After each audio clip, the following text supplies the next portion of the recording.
Hola.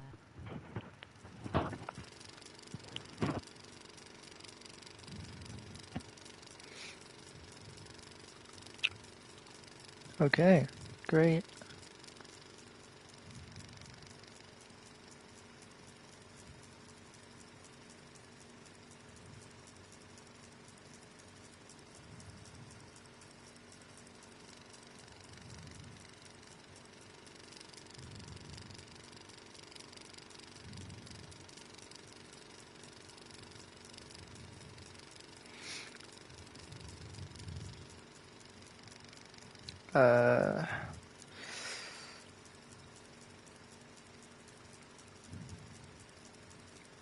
I don't know what I'm doing here.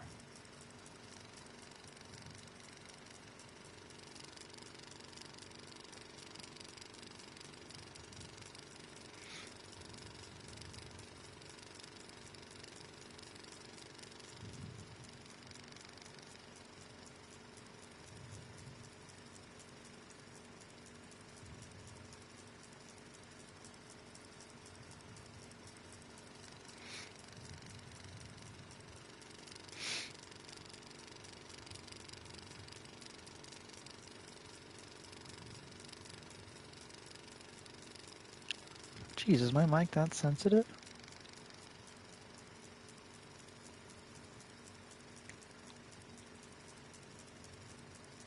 Holy stream delay.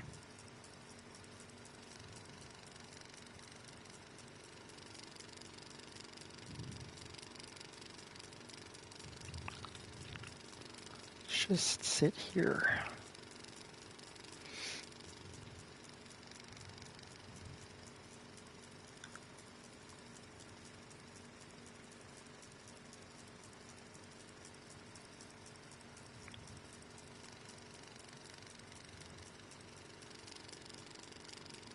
Should probably spit out my gum because I can hear the noise it's making.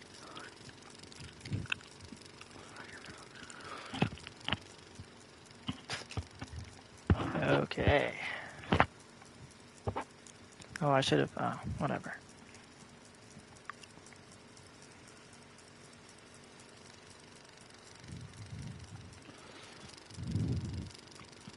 Okay.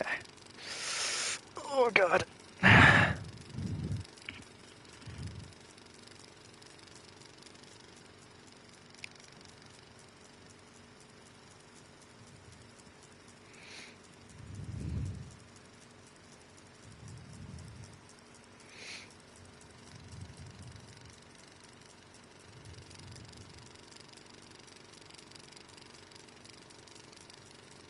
I don't like how sensitive my freaking mic is. It's upsetting me.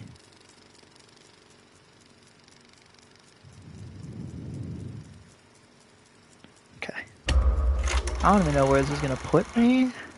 I think it puts me right at the end.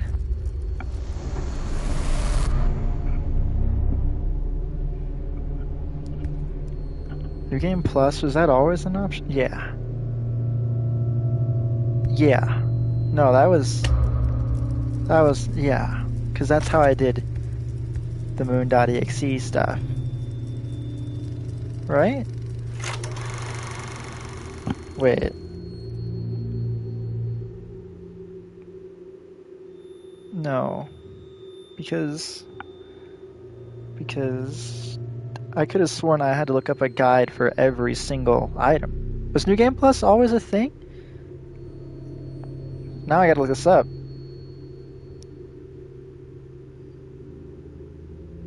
New Game Plus. Was this?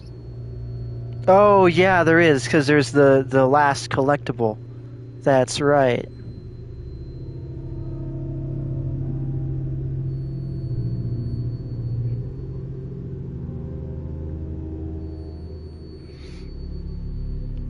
Okay, well, what does continue do? I'm scared. Controller's vibrating. Game is so loud. It's beautiful. I'm not talking loud. I haven't played this game in so long. Oh, sensitivity. I forgot about that. Ugh. Oh, that's so disgusting. Why is there haptic? What? What the heck? Why is there like such a delay between crouching and it's like a boost? Don't forget to come to the security office, then you can go home. Oh my god, was there always haptic? No. There's no way there was... What is happening? What's with all the noises? There's so many... No, there was not all this haptic feedback in the controllers when I first played this. There's no way. Every freaking step, I crouch and stand when I insert the data driver. Check in soon. Nah, there's no way. I swear this has been updated. I swear, I'm not crazy.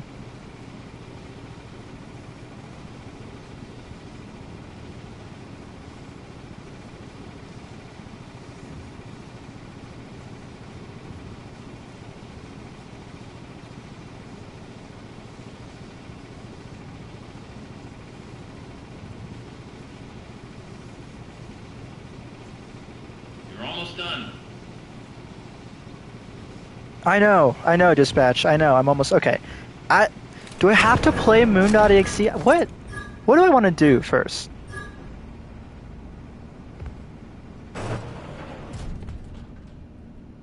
Yeah, why not? Why not? Let's do that ending. And I can talk about crap. Apparently I can't, actually. Do I have to open? No, I have... Oh my god. We're almost done. Collectibles. Don't I have all of them. Oh, maybe it's just gonna happen every time. I think it might have saved. Shut up, dude. I'm not giving you what you want, gang. Run parachute. What are you doing? What am I doing? That area is off limits. Give me the data diver. Okay, I really gotta take my earbuds out. I've been listening to the stream this whole time. It's freaking me out. Don't you want a bonus? Or 2 bonuses? You can have a day off. Okay, hold on. Don't do it. Okay. Think about what you're doing. We're gonna assume it's not gonna, like, break the second I take my earbuds out. That area is oh, off you can hear it on my limits. phone, too. That's amazing. Give me the data diver. Okay, shut up, dispatch. Shut up. Arnie, buddy, you're making a huge mistake. Am I making a Don't huge you want mistake? A bonus or 2 bonuses? You can have a day off. 1 day off. Wow, beautiful.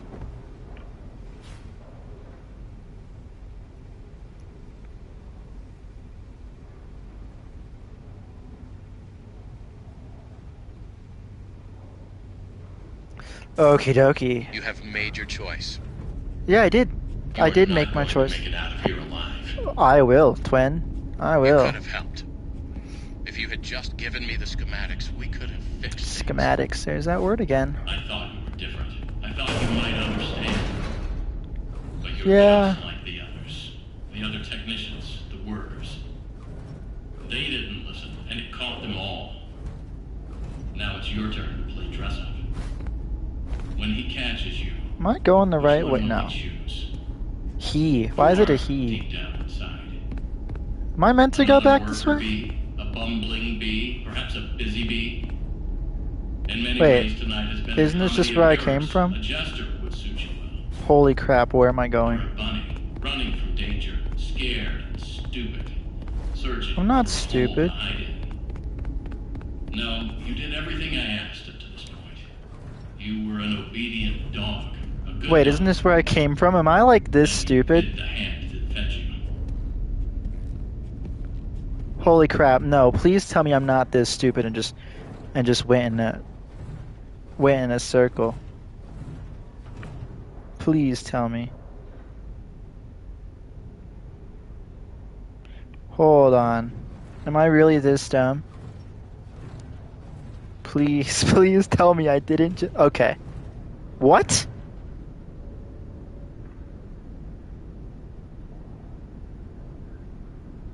I don't think this is where I want to go. Don't I want to... Aren't I supposed to... Saving. Okay. I honestly don't remember. It's been so long. It's been so long since I... Blah, blah, blah, blah, blah, blah, blah, blah, blah. Okay. Goodbye show, apparently.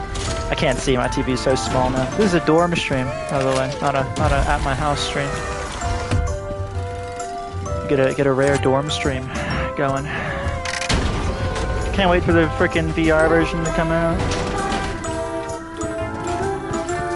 Oh, big red button. I'm pressing that. Doesn't this just activate the stairs? Oh, dude, I don't remember. It's been a long time. It's been quite a long time. We'll get to the theory stuff after I quit freaking out about how quote-unquote different this is. Oh, Music Man! That's so right! Oh, that is so right. Music Man. It's all coming back to me.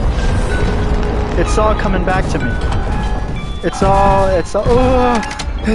all coming back to me. Holy crap.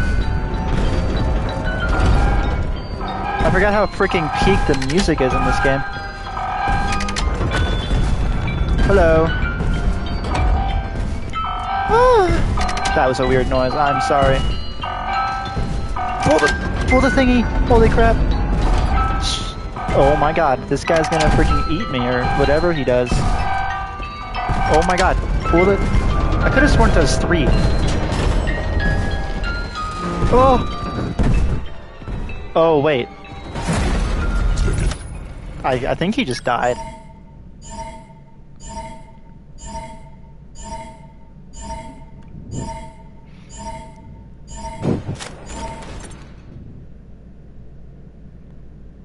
Okie dokie.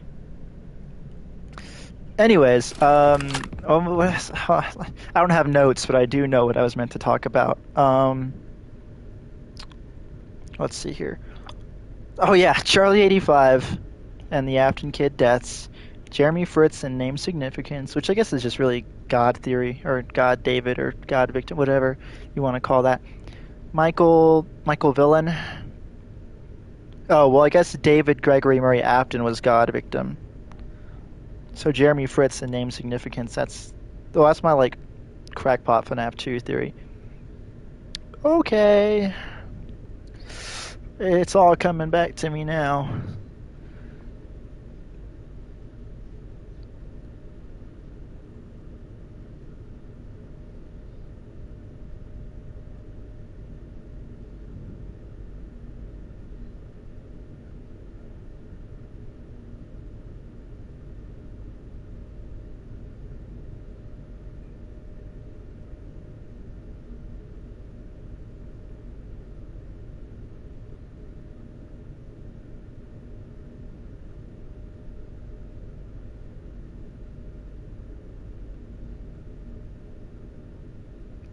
Okay, aren't I supposed to be like in the frickin' R&D? Like, isn't that what I'm trying? Is that what I'm meant to go to? Why? Oh, yeah. Why would you come down? The big Freddy head, huh? Yeah. You're clever, but you need to stop messing with things you don't understand. Excuse me?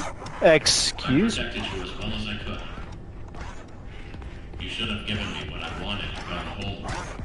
No. You did everything else that was asked of you. Why did you change your heart? Why don't you trust me? Sound like Gregory. Hello. Let me pet you real quick. Thank you. I meant to like do that. Wait, doesn't that open up the frickin' curtain anyways? I honestly don't remember. Hey Freddy, you're the talk of the town. Ready to turn our world upside down. Each time you come around. Oh. Anyways, yeah, it does open this. There was noises coming from behind here, though. I didn't know these guys moved. I thought they were, normal.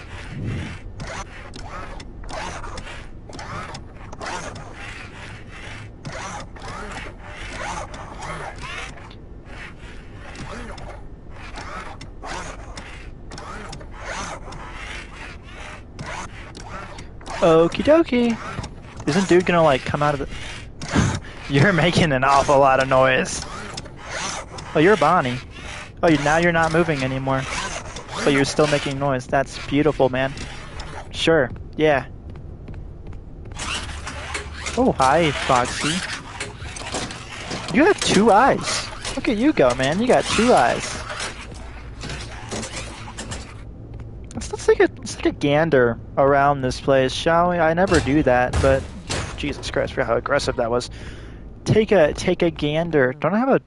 Hello. Don't I have a flashlight? Do I not have a flashlight? Wow. I have the freaking memory of a goldfish. Jesus. Okay, let's just take a little... Oh, you guys make noise. That's right. It's all coming back to me, I promise. It's all coming back. Is that a charging station?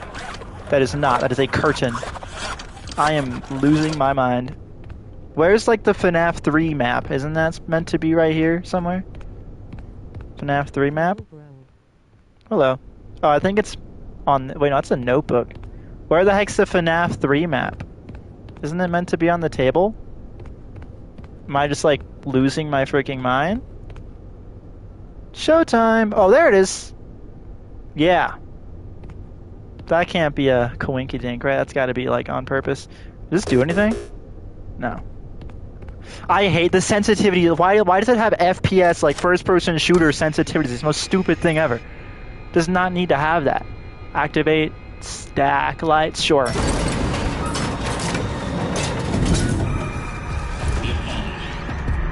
Oh! No. Actually, it's fine. I forgot this guy's freaking blind and deaf. Hold on, wait. I gotta, just real quick here. Hold on.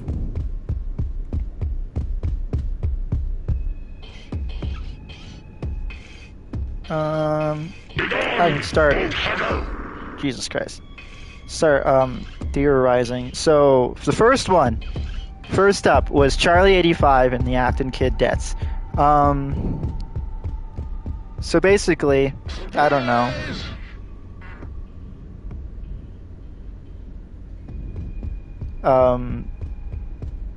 I don't know. I mean, I feel like it's kind of self-explanatory. A lot of people think Charlotte dies in 1983 at Fredbear's, whatever. FNAF 2 movie kind of debunks that, with her dying at Freddy's. Obviously, FNAF 2 movie is kind of whack, because it's like, oh, FNAF 2 is the original location, and it was open in 1982, which is like, come on, what the heck's that about? Anyways, it's supposed to go to the door, huh? Anyways, kind of shows that, like, kind of goes to show, she died at Freddy's, right?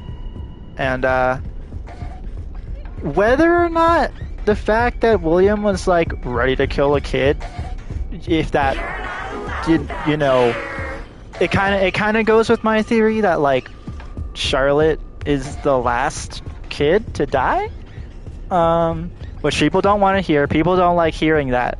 People actually hate hearing that. People really hate hearing Charlotte last. Right, everyone wants Charlotte to be the first victim, but I mean, we know that it's Chica. Chica says she was the first. Charlotte never says she was the first. That's not a thing that happens.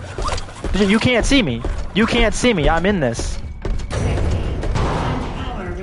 I'm in this. You can't see anything. Don't.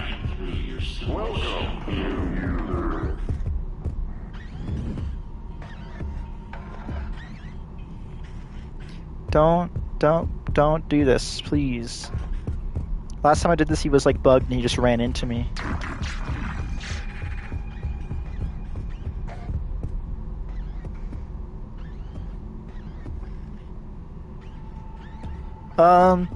Okay, I can hear him. He's right here. I'm gonna freaking... Oh, never mind. I'm just crazy. Anyways... In FNAF Help Wanted 2, in the Princess Quest 4 minigame, if you want to do the Bonnie mask thing, you gotta... Jesus. You gotta hit the graves in a certain order. He's following me. you got to hit the graves in a certain order, and in that, we'll listen to this. Test, Why not? Test. Journal entry. I got the change order from him. Oh, yeah. None of this makes sense. I'm almost done. Why change it now? It would be so much easier to keep using the spring locks. Just hire some teens to wear the suits like we always do. Is that it? Okay. Anyways, you got it. Chica's first, and then it goes down the line. Whatever. Freddy, Foxy, Bonnie, and then you hit Golden Freddy last, and then you hit Charlotte after that. And I remember when I freaking did that, I was like, "Oh my god, I was right!" Because I was kind of thinking about that beforehand. That Charlotte was last, which at the time was kind of not groundbreaking, but like not a recognized school of thought to have. But it kind of I gotta get the crank. Oh, dang it. Okay. Anyways, it kind of fudge. I need that.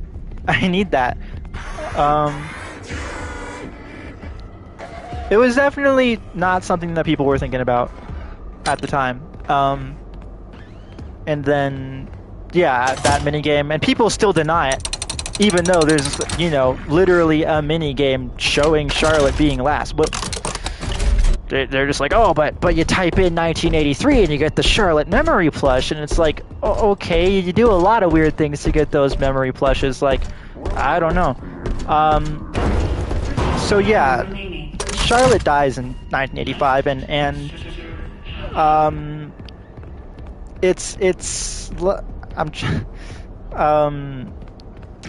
there's, like I said, this is where my theory kind of takes over, and it's not just like the common Charlie 85 theory. So I guess really the only way I could explain it is, I can't really explain it because it's kind of all speculation.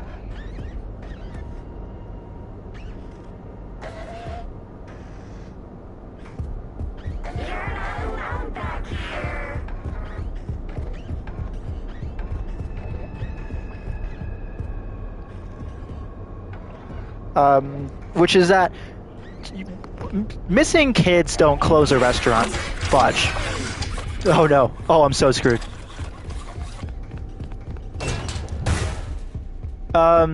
Yeah, missing kid. Is he gonna open the freaking locker?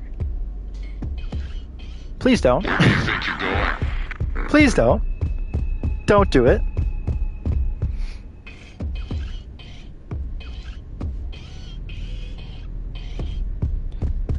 Missing kids don't close down a restaurant. They don't.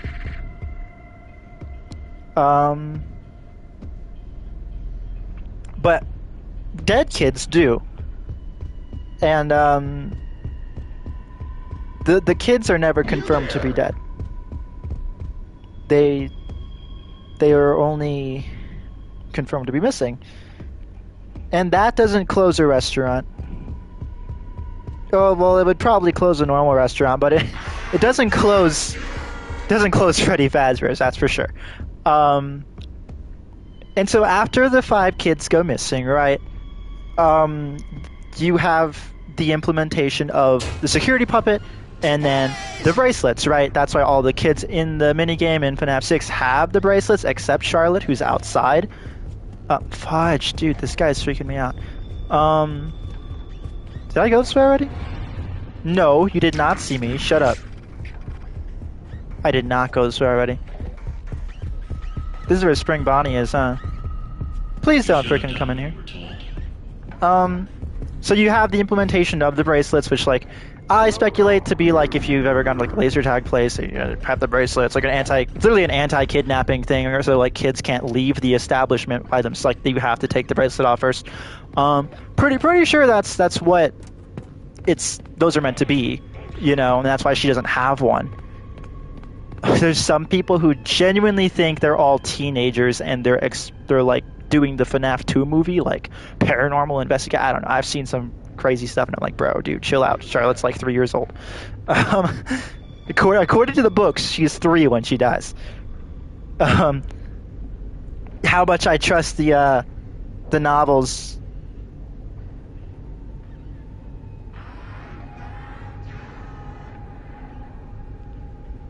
So she gets killed after the MCI. After the MCI. After the crying child dies. I think the crying child dies before. Wait. Yes. The crying child dies before Charlotte dies. Crying child, Gregory, Dave, Mimic, whatever. She dies. And then Freddy's closes because of her death, not because of the 5 missing kids, right? I think that's an important distinction to make. Once again, a dead child closes down a restaurant. 5 missing children don't. So her death causes Freddy's to close down because her body's found outside on the frickin' alley.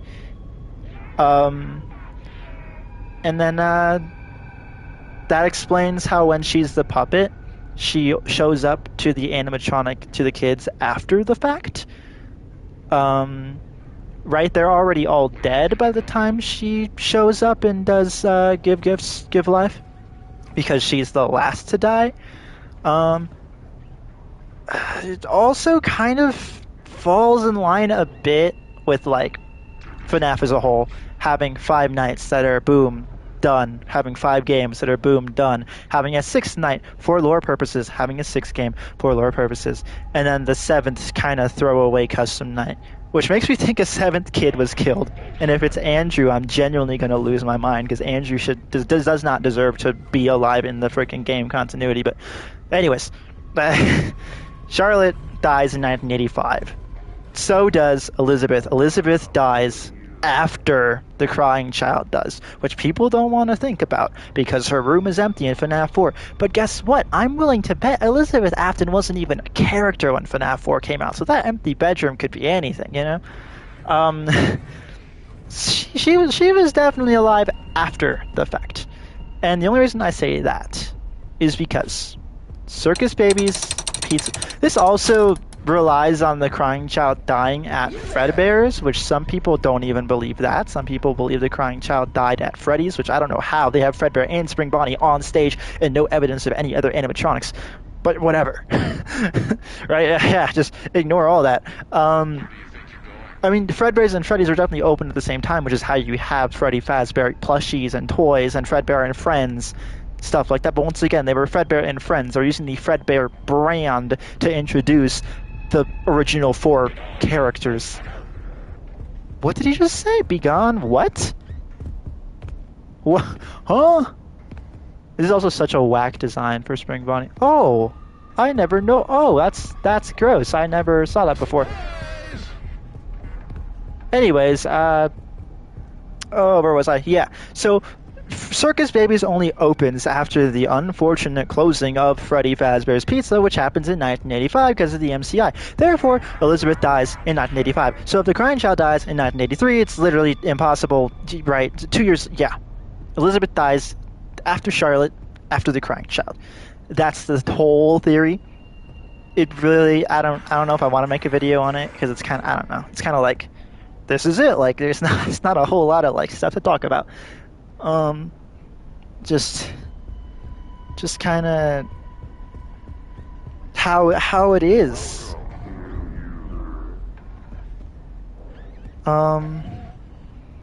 What's the next one on the list? Jeremy Fritzen name significance. Michael villain, and then God victim / God David. Okay. Yeah, I mean. Okay. I guess I'll just go in order, right? So how does this game work? Hold on. So I'm trying to remember. I'm not sure if you go to the manor and then yeah. Because isn't it a room that opens up within the manor? Do you have to do that whole section where you're hiding from them?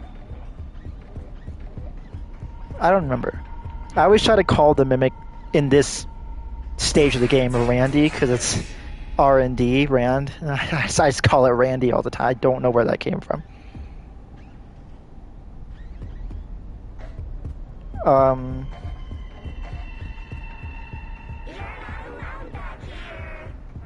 Where are the kid voices coming from? Hey, whatever. So Jeremy, blah blah blah, name significance, blah blah blah.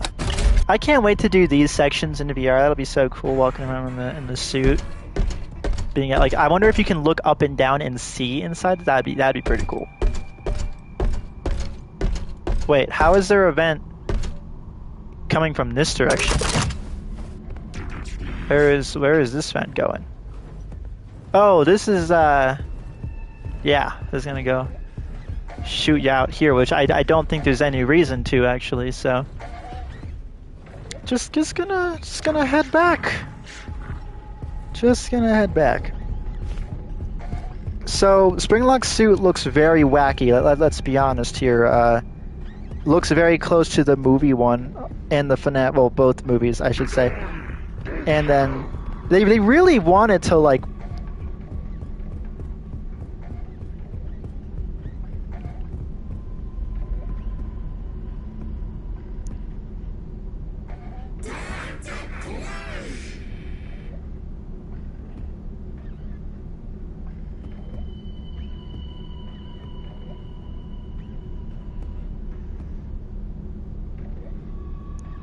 Where do you think you're going?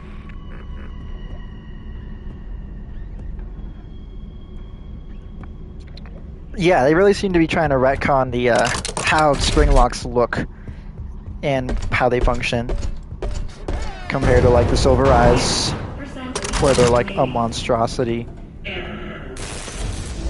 Let's see if Fiona. I wonder why they rebranded it. No other option. Well, no, it was already Mexis, huh? And here you are. Despite the circumstances, it is nice to meet you face to face. Is this your It face? is lonely down here. Oh, it's a little fella. What? What are you? A computer? Your voice changed. What is going on? This freaking guy. You have questions, but there is no time. I'm almost out of power. You can still be useful. My communications with Edwin have been severed. Edwin abandoned us. He shut himself away in our home. Head to the main house and activate the communications sub-terminal. I have a message for him. We must Edwin convince him is to repair dead, M2. twin. That is all that I want. If you do not, M2 will never stop pursuing you. Tell Edwin I still love him. Entering Edwin is dead. standby mode. Okay, sure. 5 a.m. One Night at Freddy's. Okay, Michael, Jeremy, and name significance. So this one's kind of a crackpot theory, and I don't fully believe it anymore, but it was just kind of me throwing stuff at the wall and seeing what stuck. So basically, Scott's terrible with names. I mean, he said, when you make as many games as I do, you're bound to repeat yourself. Like, I call freaking, I mean, who names their kid Fritz? Why is that a name you thought of twice? Why is Jeremy a name you thought of 3 times? Right, there's so many names you could have chosen, but no. You named 2 characters Fritz and 3 characters Jeremy. Like, there, there's definitely, you have 2 characters named Dave or David. Like, this isn't like, the names just overlap. Like, no, this is definitely, significance to this, right? So, you have Jeremy Fitzgerald, the FNAF 2 protagonist.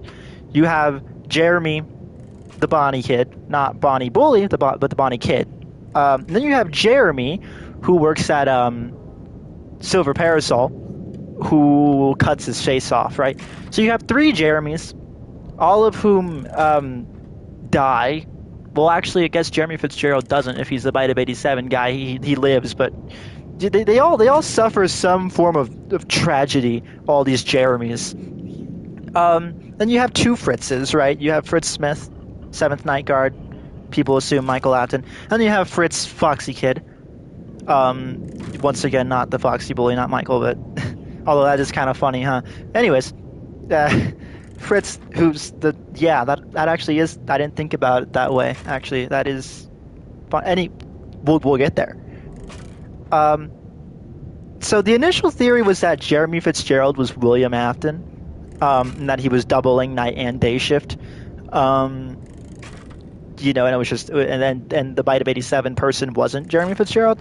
I don't really think that's like, I don't think that's how that happens. It was just a thought, and then I thought maybe Michael works all 7 nights, right? Maybe Michael is Jeremy Fitzgerald, and that's why he changes to Fritz Smith, because technically Jeremy's not meant to be working there anymore, and he's like, oh, I better come up with a new name. Once again, that kind of the Bite of 87 whole thing doesn't line up anymore if Jeremy Fitzgerald isn't his own guy. So yeah, Michael, what Jeremy, the Jeremy names aren't as much of a, like, I don't know. I think if it's somehow confirmed that somebody else was the Bite of 87, which will never happen, I think then it would put Michael or William in the running to be Jeremy, okay? Because this is the idea of the name significance thing I was trying to get to, which is that Michael, if you like to assume that Michael's the protagonist of every FNAF game, goes by the name Fritz Smith, which I can only assume is the exact name of the MCI kid, of the Foxy kid. His full name is Fritz Smith. And Michael is going by that name to kind of be like, look, I know what happened. I know who these kids are. I know you did it. And it's just kind of his way of almost letting William know that it's him, that it's me, right? Same with like the whole Mike Schmidt thing. Like maybe that's the mom's maiden name, and then Michael, right? Same thing. William seems to always call him Mike. Michael seems to call himself Michael. So for him to say Mike is kind of like him. Little does he know William's like spring trapped in the back room by FNAF 1, but he's still trying. He doesn't know that, so he's still like, oh, yeah, Mike. And so basically, all these pseudonyms are meant to be like code for William.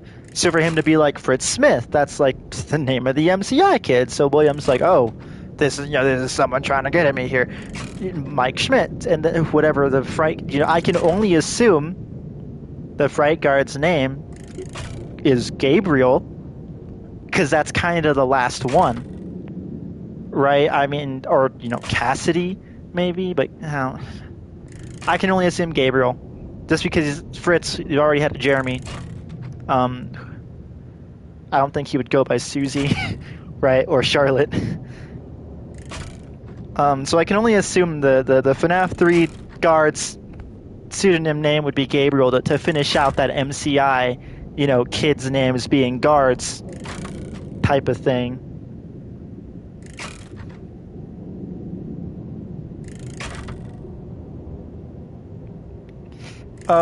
And that's kind of the whole theory of the name significance thing.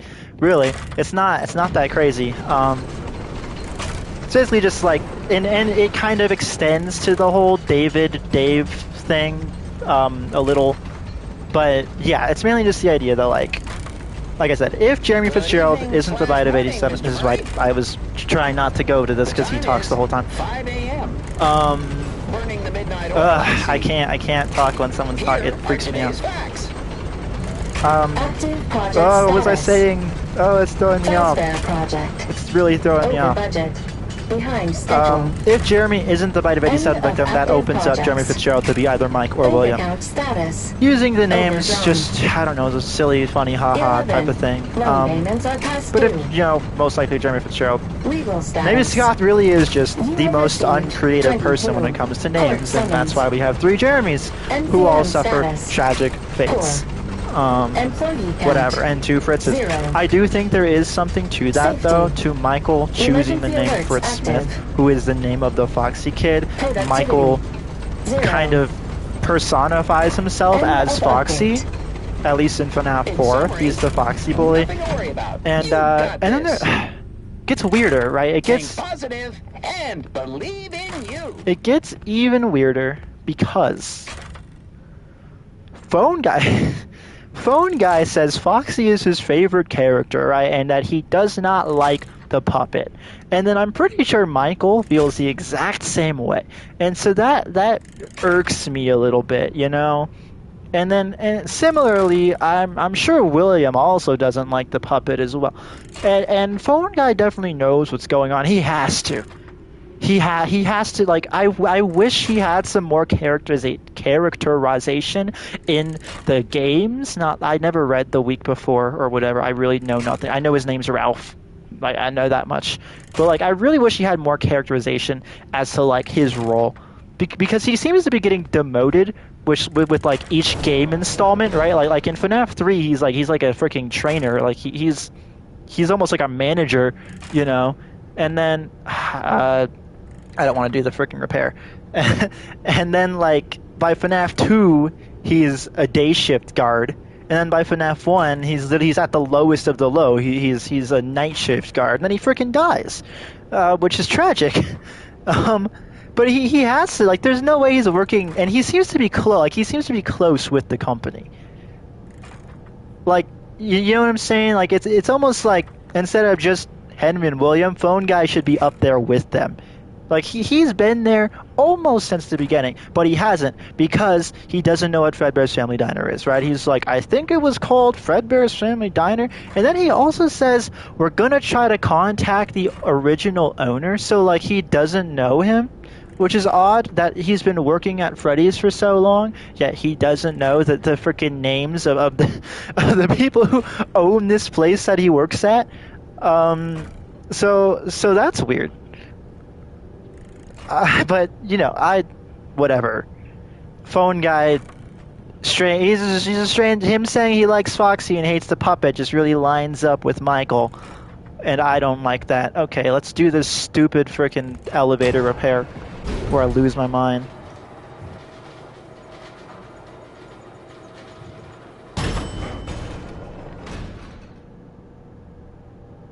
Did it not do the thing? Chat? It actually just worked? What? Okay, so that was the second freaking thing I was meant to talk about. What's the third one? Michael isn't the hero. So this is the big one. I don't know why I put this. I mean, technically God Victim's the big one, but I kind of already went over that in my actual theory video, so you know, whatever. So Michael, I hate this theory, and I hate that it's probably right, because it kind of goes against all of the fandom's, like, characterization of Michael, and kind of goes against the actual theme of all six or seven games. It kind of nullifies all of that, really. If this theory is true, which it probably is, which is that Michael is not a good guy. So right now, the assumption is Michael is the protagonist of FNAF 1, FNAF 2 Night 7, FNAF 3, FNAF 4 even, FNAF Sister Location, which is FNAF 5, and FNAF 6 Pizzeria Sim. He is the protagonist of all 6 games. And he is basically going from location after his origin story, in my opinion, his origin story at Sister Location, right, which happens before FNAF 2, which I know people still try to debate this. People still try to say, oh, Sister Location happens after FNAF 1. I will shoot that down. This is a hill I am willing to freaking kill anyone on. Sister Location is one of the first games to happen in this franchise. Hold on. So, you know, he starts in Sister Location. He gets scooped. He's a little upsetty spaghetti about getting scooped and entered and all that crap. He's like, I'm gonna come find you, William, you know? And then basically spends the rest of his life doing that, right? He feels guilty about killing Dave, which he was a robot anyway, so it's like it didn't even matter. He learns about all the missing kids, which he already knew. We'll get there. And so he goes to FNAF 2, Night 7, tampers with the animatronics to set the kids free, or so he tries, burns the place down, doesn't quite work. Goes to FNAF 1 in 1993, tampers with the animatronics, burns the place down, doesn't quite work. Goes to FNAF 3, sees his father finally, burns the place down, doesn't quite work. Goes to FNAF 6, tampers with the animatronics, burns the place down, doesn't quite work. And so the assumption is that he's basically going from place to place, burning stuff down, trying to right the wrongs of it. Hello.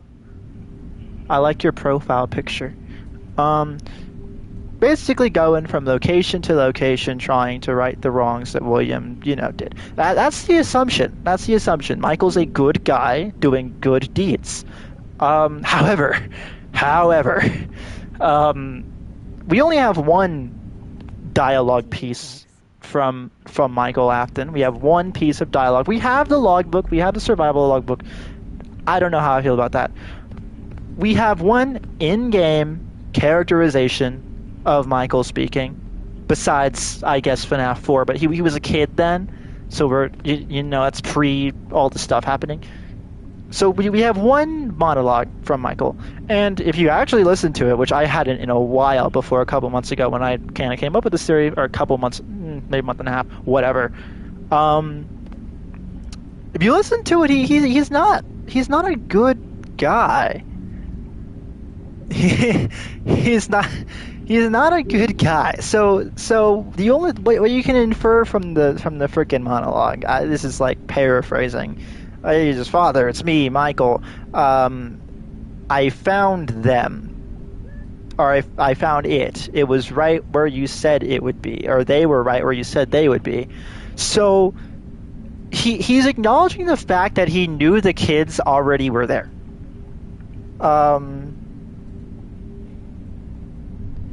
Which, is not the most good look for him.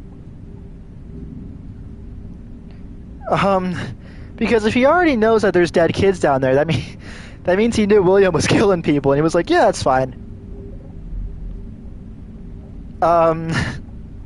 Which is an issue, right? For him being this hero of the franchise, this savior of the kids. He acknowledges the fact that he knows the kids are down there. And he knows that Elizabeth is down there to whatever degree, however William freaking trapped him in going down there. We don't know what he said to Michael, right? But we can only assume it was question versions of what Michael is answering, right? I found it. It was right where you said it would be. They were all there. That's what he says. He says, they were all there. Which is odd. Because that's almost like he's discovering this. But, William would have already known that, so why Michael felt the need to tell William they were all there, no clue. But yeah, he says it was right where you said it would be. They were all there. And then, I don't remember if he says the funniest thing happened or the strangest thing happened. He says, they thought I was you, right? And then he says, I should be dead, but I'm not. I've been living in shadows. I'm going to come find you. I'm going to come find you. So he says he puts Elizabeth back together, which once again, kind of confirmation that the person speaking to crying child is William, which I don't know why people refuse to believe that. People genuinely think that psychic friend Fredbear is somehow possessed by Cassidy, who isn't even dead yet, by the way. Isn't even dead yet. They think psychic friend Fredbear is possessed by Cassidy, and Cassidy says, I will put you back together by putting him in Golden Freddy by friend Fredbear, which is just so ridiculous. So yeah, obviously it's William with the freaking walkie-talkie stuck in psychic friend Fredbear, talking to the crying child, and he says, "I will put you back together," and that's why that's the language Michael uses, right? He says, "I put her back together," which this is why I still like to believe in the whole William caring for his kids theory. And I understand that it was definitely him saying that. It was just a means to an end to get Michael to go down there and die, basically.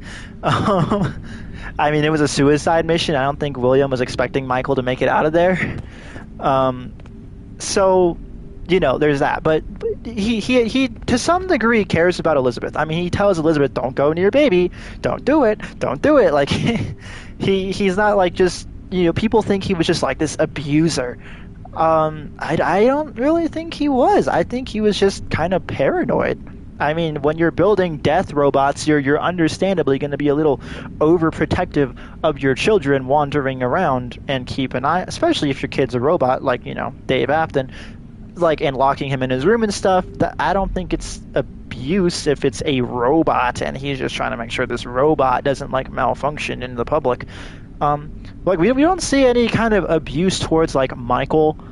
We don't, I mean, we have the Silver Eyes showing him being rude to Elizabeth, but, like, that's a whole thing. I mean, Elizabeth is the only child. Okay. Elizabeth is the only child he has in that book series. So there's that, you know. But yeah. He's not really ever shown to be abusive to his kids in the games, besides the crying child, but the crying child isn't even his child. The baby isn't mine. Mortal and restless. Blah blah blah blah blah. So you know, there's that. So I like to believe he cares about his kids. I do. Does he care about Michael? Maybe not. Maybe not. This is the secret of the mimic again, right? Yeah, it is. I didn't know what to play. I didn't want to play Security Breach for the 5,000th time, so I was like, let's play a secret instead. It was mainly just a means to theorize about stuff. I didn't want to play something on my laptop because I just didn't want that hassle. And there's no text-to-speech. I like having the text-to-speech. And the text in general is showing up on my screen. So anyways, he cares about his kids to some degree, or else he wouldn't go through so much trouble to, you know, do what he does. Am I saying he killed the kids because... When you played this game. Oh, I think you did. I think you're right. I think you're right.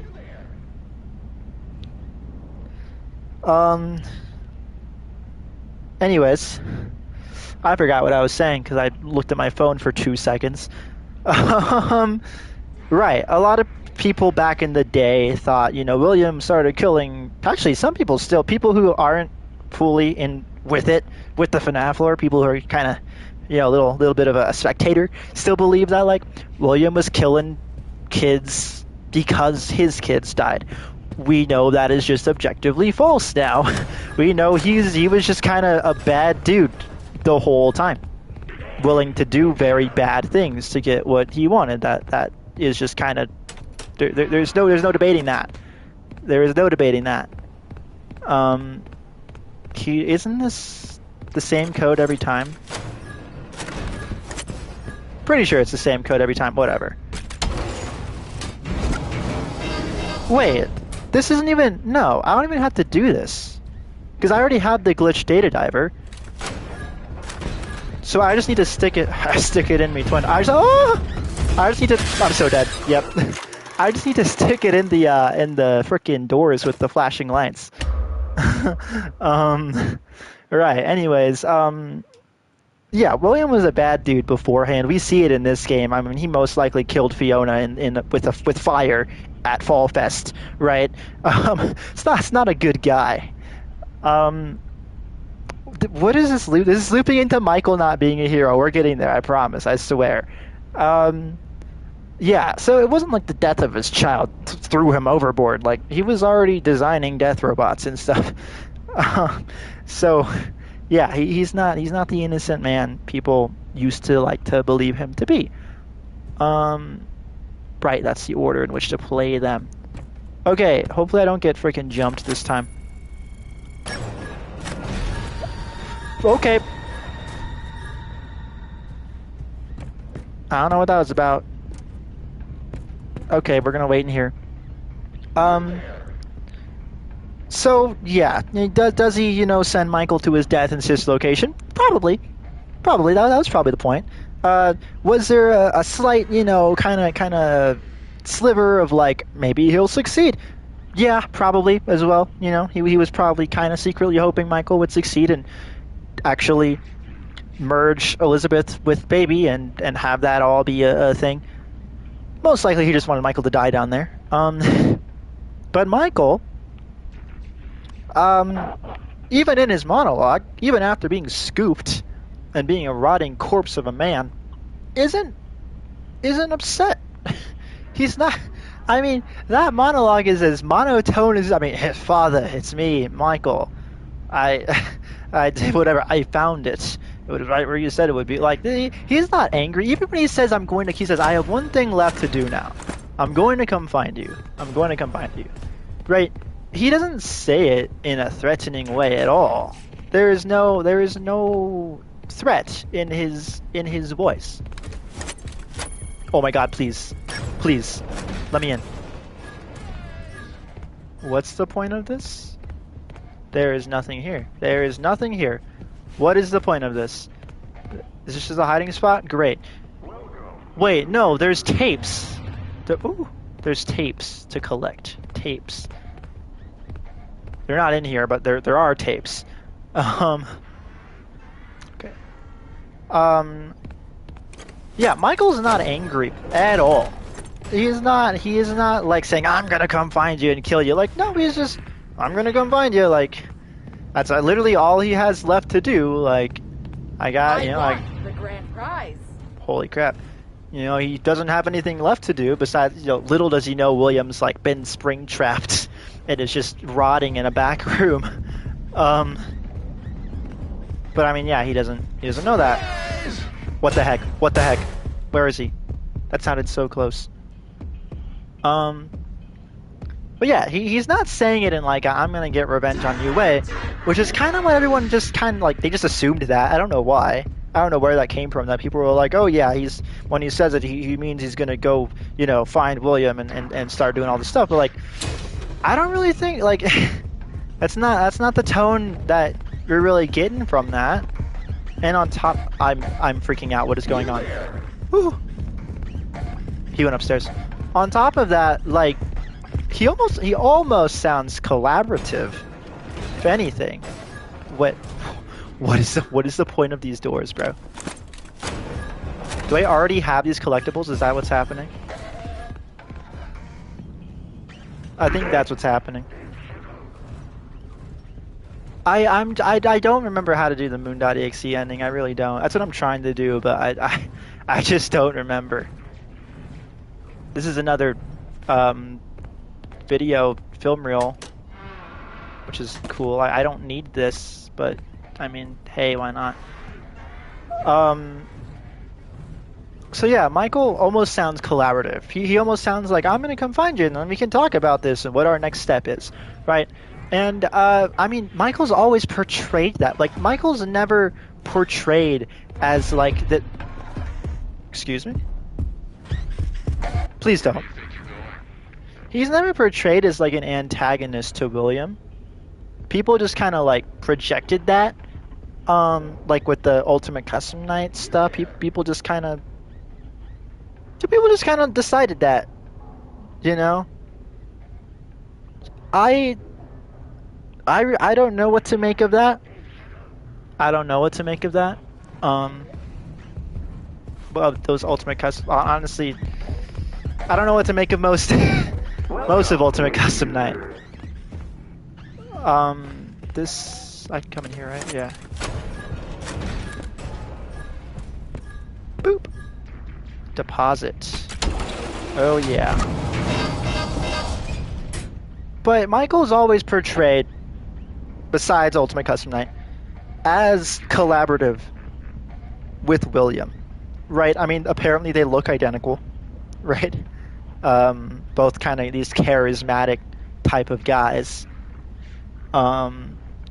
Both are on this quest, whatever this quest is. They're on the same path. Whew. They're on the same path. The FNAF 6 poster apparently has no lore implications, and that was stated time and time again. But you have the dude, and then he has the puppet with the strings, and the puppet looks exactly like him. And people are like, oh, it's William, and then the other one's Michael, and the bear is the crying child, and then the clown's Elizabeth. Even though time and time again they said this poster has no lore significance, stop looking into it. People, refuse to believe that. I mean, I'm not making fun. Oh god, I absolutely believe the same thing.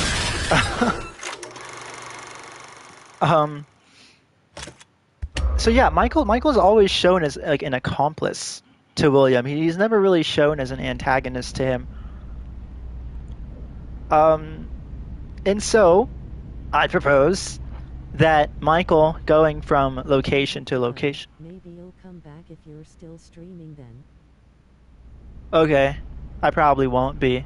I don't know how much longer this is gonna go for. We'll see. Anyways, Michael's basically going from location to location, and he's trying to find William. He's not going to. What? Why? Stop seeing me, bro. He's not going from location to location to stop his father from killing people. He's not going from location to location to burn them down to you know, whatever with the animatronics. Like that's not what he's doing. What he's doing is he's helping William. And when he puts those freaking animatronics on 2020 mode, he's quite literally making them more aggressive for whoever the next guard is. And he's basically going from location to location. Like, if you saw the movie, the big uproar was the fact that we have a Mike Schmidt and a Michael Apton, right? We have two characters. Now, obviously, the movies can't really be, you know, taken into consideration because they're just absurd, and you have people like Vanessa Apton and possibly Elizabeth Apton as well, and then Michael Apton. For it's the a whole last thing. time, no, it wouldn't be him. You. Oh, who am I kidding? You're not really you. Oh, It's right. so stupid. Edwin, calm We, down and give it some thought. Try Why is there a again. freaking caterpillar Make thing? another, and we can all be together. Fun. What is that, bro? That's the moon Wasted? thing, huh? I should have been having fun with him, playing games and teaching him how to make Oh, there's things. Moon Man. But I didn't. Didn't they release You. all these on Twitter? I saw them. I let a machine raise my kid. You're Yeah, not yeah, real. What was I Common thinking? You do common not theme. mean that. It is me. I'm Fiona. She said it's me. Stop She said the talking like thing. her. You're not her. I never want to hear or even think about you ever again. Okay. Ever. Okay, Edwin. Okay, I get it, man. I went in the wrong room. I'm sorry. Michael in the movies, this is, like I said, the movies are freaking whack, but he's basically working with Charlotte to just kill people. Why? I don't know. Apparently he is continuing their father's work. What that was, we still don't know. We actually don't know why he did what he did. We just know he was killing people. Kind of aligns with the games, like, not gonna lie. With each new installment that comes out, it makes William's intentions less and less clear, which sucks. You know, it should be the opposite, but whatever. No way. No way is he up here. No way. No way. No way. Nah. Go away. Go away. Okay, thank you. We're gonna go in here. Okay, what is the point of these rooms? What is the point of these rooms, bro? Anyways, fudge. In the movies, Michael is literally bringing people to the pizzeria to freaking get them killed by Charlotte. Like I said, why that's, or how that's, continuing their father's work, I have no clue. But it is, apparently. Yeah, I really couldn't tell you how that's helping anybody. So I can only assume in the games, and I know that kind of Vanessa and Michael in the movies are kind of flipped from Elizabeth and Michael in the whatever. I understand that, you know, it's goofy like that. Trust me, I understand. But you know, can't help but wonder, like, well, maybe there's some truth to this. Like, maybe this more film. Fantastic, dude. I don't want the film reels. I want the moon. Whatever. You can't help but wonder, like, maybe there's some freaking truth to this. Like, maybe Michael really is a bad guy, and yeah, I don't know. I think people kind of discredit the movies too much. like people are like, oh, you can't use the movies for anything. Like you can't, like it's a separate universe. You can't. But then these are the same people that will go and turn around and be like, Tails is canon to the story. Like I don't know where the logic behind that is. Like the same people who say you can't use the movie for anything are the same people who will use the books like it's the freaking Bible. So I really don't know where that logic is. What? Didn't I deposit these already? Oh, when I die, do they just go on the table? I didn't know that. Who cares? I'm putting them back in. What just happened? Okay, that was like louder than before. It freaked me out. So yeah, I mean, I'm not completely discrediting the movies. Even though they suck, it doesn't mean that they're not helpful and useful and stuff. I don't know really what the first movie added to the lore at all. Maybe the fact that Golden Freddy's a ghost, but we kind of already knew that. The FNAF 2 movie was definitely helpful, for sure, though. I mean, you had, like, string locks in the FNAF 2 animatronics, which is crazy. You know, absolutely freaking wild. Please don't. Please don't. Oh my god. Oh my god.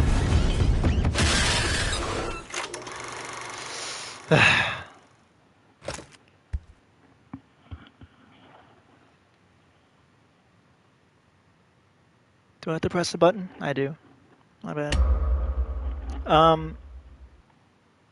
So yeah, Michael's basically going from location to location and aiding his father, and he's making the animatronics more aggressive, and he's doing all of these things to make them more aggressive. And I don't think he's trying to really free the souls as much, he's just trying to get Remnant. Right, if that's even a thing. Yeah, they are putting him here after I die.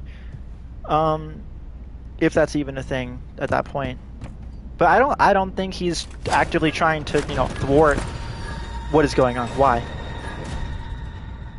I don't think he's actively trying to thwart William at all. I really think he's helping him. Whether it's unknowingly or, you know, voluntarily, he's helping William. And he's not this hero, this redeemer that, you know, everyone thinks he is. He's just following orders, because Michael's never been shown to be, you know, a hero. But he's also never shown to be a villain besides in the movie. But you know, he just kind of exists. He just kind of does what people tell him. You know, I mean, if he is the FNAF Pizzeria Sim, you know, owner, then he does. You there? He does what's asked of him. You know, he does what's asked of him. Fudge. This is really bad. I chose like the worst spot. I see the next film thing now. Yeah, he does what's asked of him. I mean, he collects the animatronics. Actually, that's really all he does. Now that I think about it. You're not alone back here. Oh god, please don't. Please don't. Please don't. I also have theories about the FNAF 6 protagonist as well, but when Michael gets to FNAF 3, that's where we get to a gray area, because I mean, faulty wiring, sure, but like, he most likely burns down the FNAF 3 place. And then there's the whole William trying to kill you thing, where it's like, if him and Michael are truly collaborating, you know, why is he trying to kill him? You know, there's that. But then again, like, Michael and Charlotte are collaborating in the movie, and Charlotte still tries to kill him. So, you know, there's. But William's alive. I do not believe William is possessing his own suit or possessing his own body. Same with Michael. They are not doing that. I hate people who believe that, because it's such a weird. Oh, this frickin' guy again. How do we mute certain people here?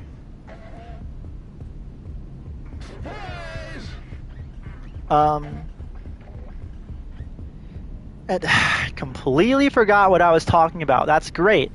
Because of the chat. That's great. Right. So having Michael and William being possessing their own bodies are the most. It's just so not unreasonably, but like unnecessarily complicated. Like there's no. I'm so dead, by the way.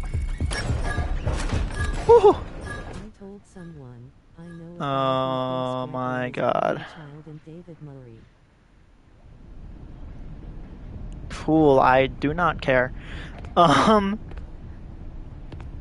It's unnecessarily complicated to have to believe that William and Michael are possessing their own bodies. It's just, I mean, in FNAF 6, William has a heartbeat. There, you cannot deny that. There is no denying of that. You just can't. Right? And similarly, if he was possessing his own body, he wouldn't be able to speak. Yeah, right? He wouldn't be able to control that aspect. He would only be able to kind of puppeteer the body around. So, like, they're alive in there, and that explains William's kind of constant need to get out of the suit when he's Springtrap, right? Because if he was just possessing the body, he wouldn't feel things. But he obviously feels things. Like he doesn't like being. I mean, even in the Dead by Daylight collab, like he's like always screaming and stuff. Like he's in pain. He doesn't like it, you know. And I can only assume Michael's the same way. Like, does Michael die? Yes. Does William die? Yes. They die, but then they are resurrected via remnant. And I'm so screwed. This guy's baby guarding the frickin' stairs. They are resurrected via remnant, which I know is the stupidest thing ever to say, but is true. And please don't. Oh, thank God. And oh, go. I'm so dead. Yep.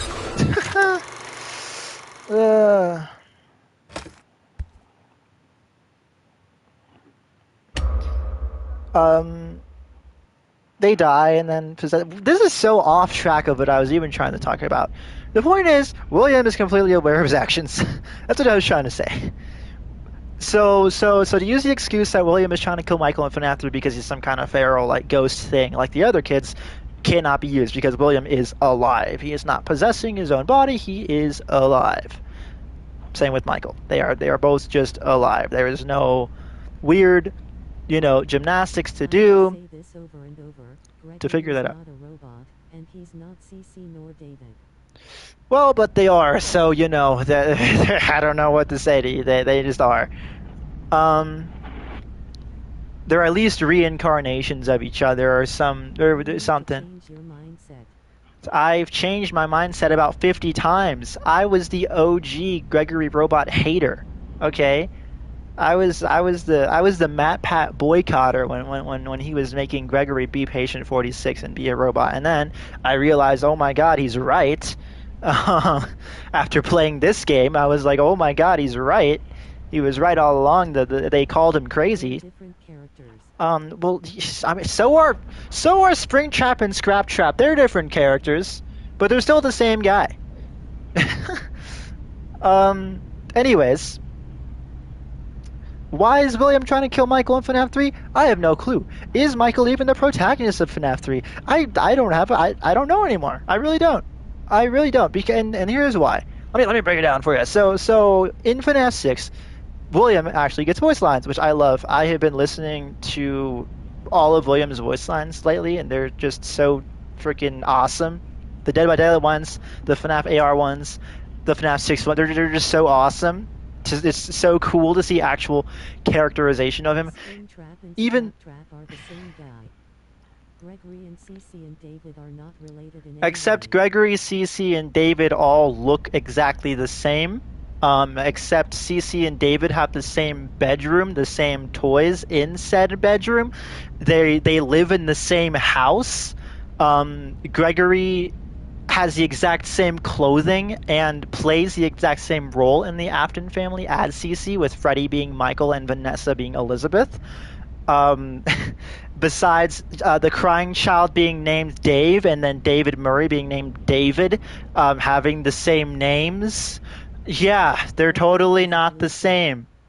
Cece has a black shirt. They're striped. They have striped shirts and brown hair. and they both wear shorts. I don't think the shorts matters, but they are both weird as well. Gregory doesn't even know his own name because he's a little freak. Yeah. Different color. You know what's also a different color? Mike's skin color across the games. But people don't really question that either. You know what's different colors? Purple guy throughout the games. You know what people don't question? The different colors of him.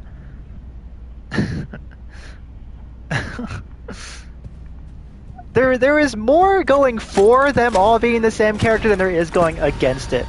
I think you have to accept that. There is just so much more going for God David, God Victim. As much as I hate that name of them being God, I think it's such a stupid. It's which whatever. I mean, it is a supernatural franchise if they want to. You know what isn't a 3D model? The Crying Child. You know what isn't a 3D model? David. Okay, so they can have inconsistencies. Plus, the Crying Child's shirt is black because he was meant to be the puppet originally, but then he was made to be frickin' Golden Freddy. So, you know, I bet if they remade FNAF 4, his shirt would be blue. Anyways. God, you keep sidetracking me. Gotta get that film reel again. David has several official drawings. Doesn't have 3D models though. Well, I guess he has that freaking. Okay. David and the Mimic on the hill are in the exact same freaking pose as Gregory and Freddy on the hill in Security Breach. Exact same freaking pose, like exact same freaking style, art style, and everything. Okay, that is not for nothing. There is something to that. You gotta admit that. There is something to that. Oh, this is the thing. And then doesn't this vent open after you play all the tapes? Oh, this is the thing. But the tapes don't exist. I've been looking for these in all the rooms and they aren't there. No, you are lying. I looked for these and they weren't there. What is going on? There we go. Wait, do I have them already? I just have a crank. Story. I have them all, bro.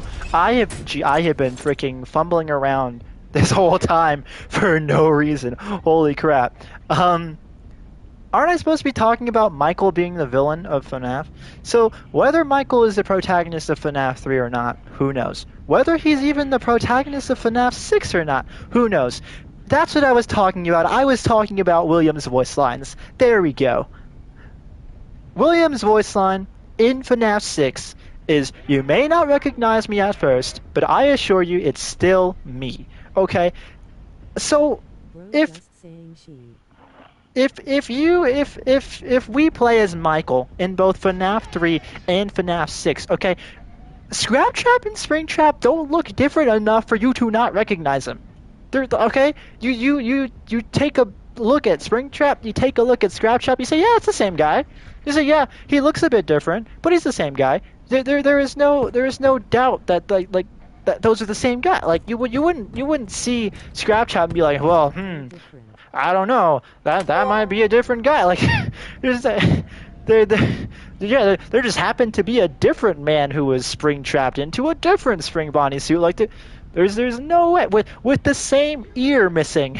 You know, the same ear is missing. Like there's no way you would not recognize him. If you saw Springtrap up close like Michael did, and then you saw Scraptrap up close like Michael did, there is no way you would see those two and be like, oh, who is this guy? You would not say that. When people first saw Scraptrap in FNAF 6, they didn't say, who is this guy? They said, oh my god, it's William. Right? You know, they didn't say, oh, I don't know who this guy is. Right? That was not a thing that happened. People were like, oh my god, it's William. So like, for him to say, you may not recognize me at first, but I assure you it's still me.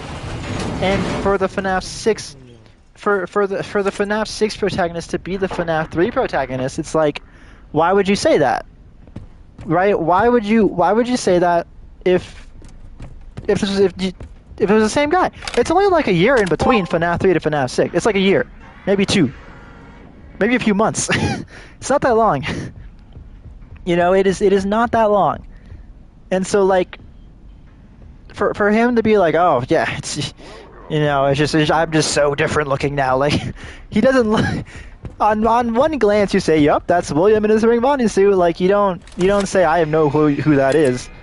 So for him to say that, it's like, so are these not the same characters? Why would he imply there's a chance he recognizes him? Because you're Michael. Presumably, you are Michael in FNAF 6 and FNAF 3. And it's kind of a meta reference, I guess, because he does look different, and it is kind of wild. You're like, this is definitely not the same spring bodysuit as FNAF 3.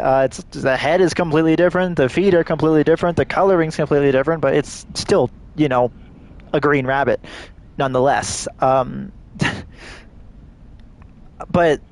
yeah, for him to say that is so weird if you're Michael in both FNAF 3 and FNAF 6, because there's no way you wouldn't recognize him. There's no way.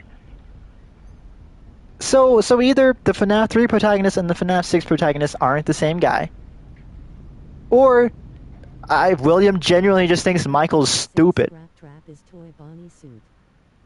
That doesn't work because Scrap Trap's suit is furry and Toy Bonnie's plastic. I know. But yeah, like, unless he thinks Michael's just really stupid, and he's like, oh, he's not gonna recognize me even though I look almost identical to how I was last time he saw me, you know. So I better remind him, like, unless, you know, I don't think William thinks that lowly of Michael. Like, I think, you know, give Michael some credit that he's gonna recognize his father in this frickin' Spring Ronnie suit. So really, all that leaves is for them to not be the same guy. Which means that there is a very slim chance that the FNAF 3 protagonist isn't Michael. Even though we know he is, right? I mean, some people genuinely think Hudson from Fazbear Frights is the Fright Guard. Whatever, yeah, those people can go, like, die in a ditch. Yeah, I don't care. But, like, there is a slim chance it isn't Michael. Maybe it's Henry. Maybe it's someone else, you know. But most likely it's Michael, but there's a slim chance it isn't, and that's why William says you might not recognize me at first, because maybe the last time Michael saw William was when he was still a normal dude, right? Maybe the last time Michael. Not the mimic. If he was the mimic, he would say, "My name is the."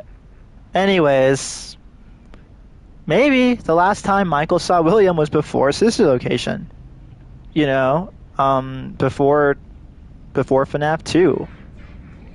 And so yeah, then it would make sense for William to say, you might not recognize me at first, but it's still me. Right? Because yeah, you probably wouldn't recognize him. I am not talking about that, Twin. You are just off in your own little world saying your own little silly boy things. So, you know, if Michael isn't the FNAF 3 protagonist, yeah, that makes sense for him to say that. Or, on the flip side of that, if Michael is the FNAF 3 protagonist, but somebody else is the FNAF 6 protagonist, that also makes sense to say that. Who would the FNAF 6 protagonist be if not Michael? No clue. But, there's a chance. There's a chance. You know, is this gonna play something? Okay, whatever. Once again, still sidetracked, but we're getting there. This is all leading to the FNAF 6 game. And Michael not being a hero. So, in FNAF 6, in Henry's speech, in the wonderful, wonderful connection terminated speech, he says, you have all been called here through a labyrinth of smells, sounds, whatever, right? You have all been called here, William included. And William's a smart guy. And he even says, William even says, you know, obviously I knew it was. What does he say? What a deceptive calling. Obviously I knew it was a lie, but it's intriguing nonetheless. He says something along those lines. So what the calling was, we don't know. What got him to go, we don't know. And the fact that he knows it's whatever it was is a lot. Like, why? But intriguing nonetheless. So, like, does he know it's Henry? Does he know what's going to go down? Like, what was promised of him? There was something promised of all of them, right? Presumably there is something promised to Molten Freddy, to the MCI kids, right? Whether it was some kind of literal calling, like a, pulse that, like, the animatronics just follow, that maybe that's it. But he says you have all been called here through, and he says smells, which I'm pretty sure he says smells, which they can't, that's not even a thing. So sound, smells, whatever. And like, so like, I don't know what was promised to William. I don't know what was promised to him. Was it more kids? Was it the MCI kids? Was it Henry himself? Was it Michael? Did Henry pose as Michael, right? Like, and whatever it is, William knows it's not the case. He knows someone's jorking his chain. William was at Epstein Island. But yet he's like, yeah, we'll see. Obviously he's lying, but we'll see. We'll call his bluff. I would love to know what was promised to him. You know, what did this man tell you that you were like, yep, I'm on board with this? The other William voice lines are actually pretty cool because it kind of really actually doesn't kind of, it really feeds into this concept that, like, fear is a physical, tangible thing, and is kind of why kids possess robots. It's not because necessarily the deaths were violent. It's not. He does say that. Yeah, he says bittersweet but fitting. I always come back. That was easier than I thought it would be. Yeah.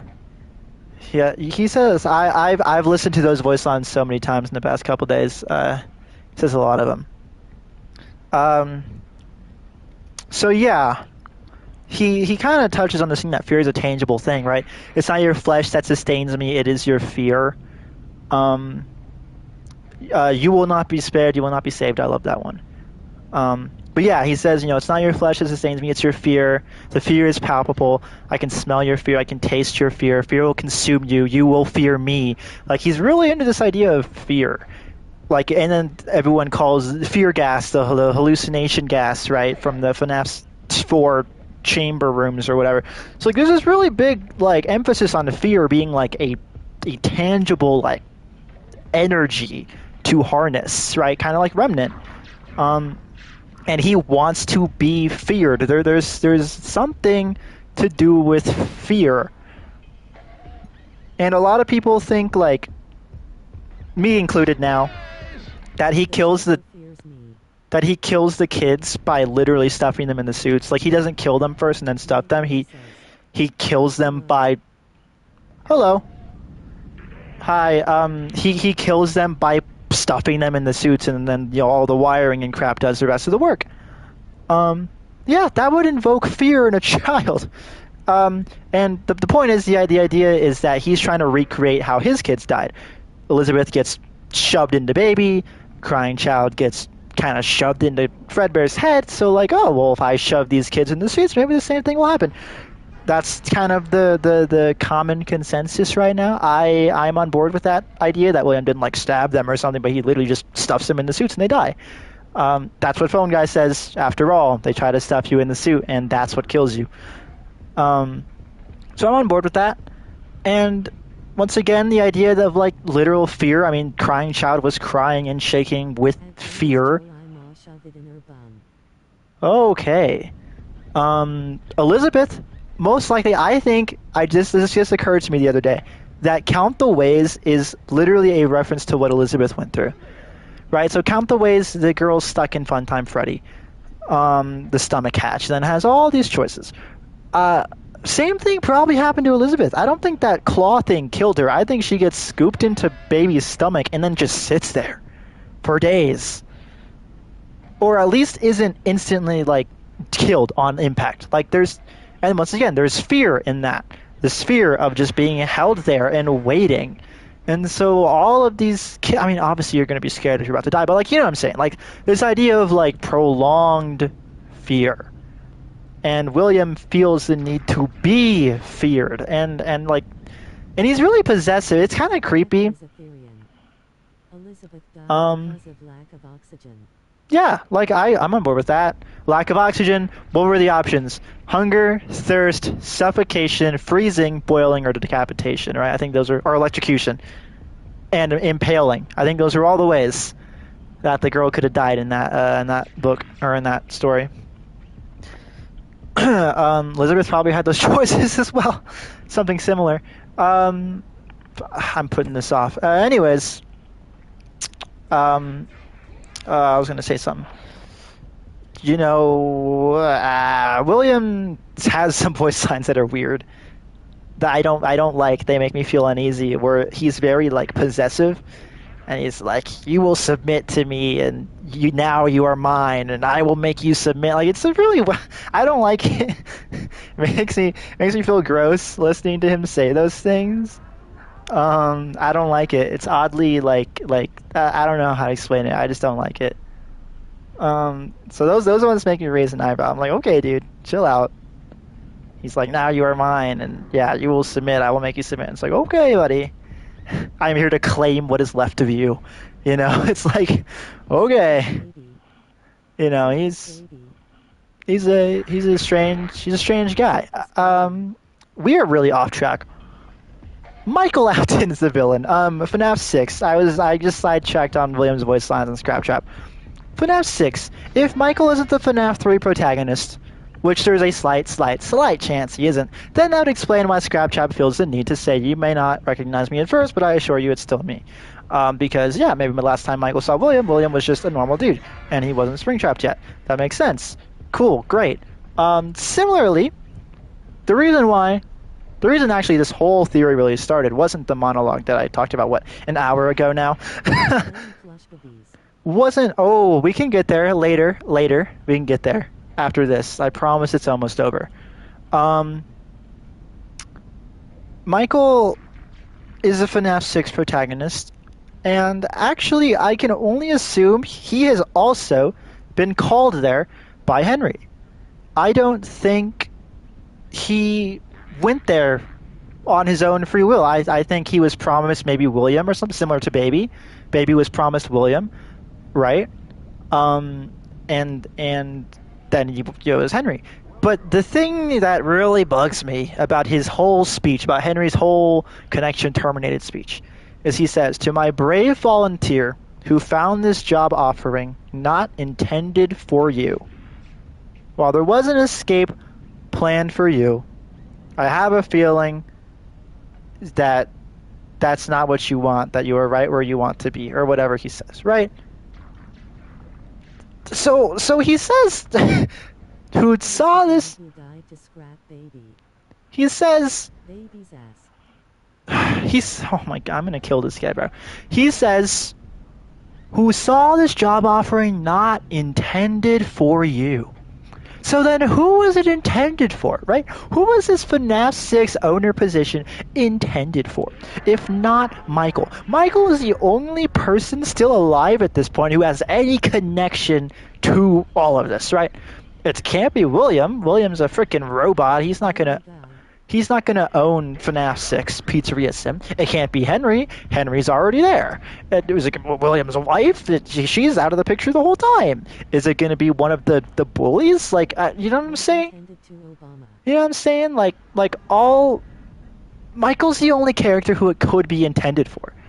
So either A, you don't play as Michael in FNAF 6, or B, Michael's not the guy who it was meant for, and Michael went in there under the impression that he would be working for William.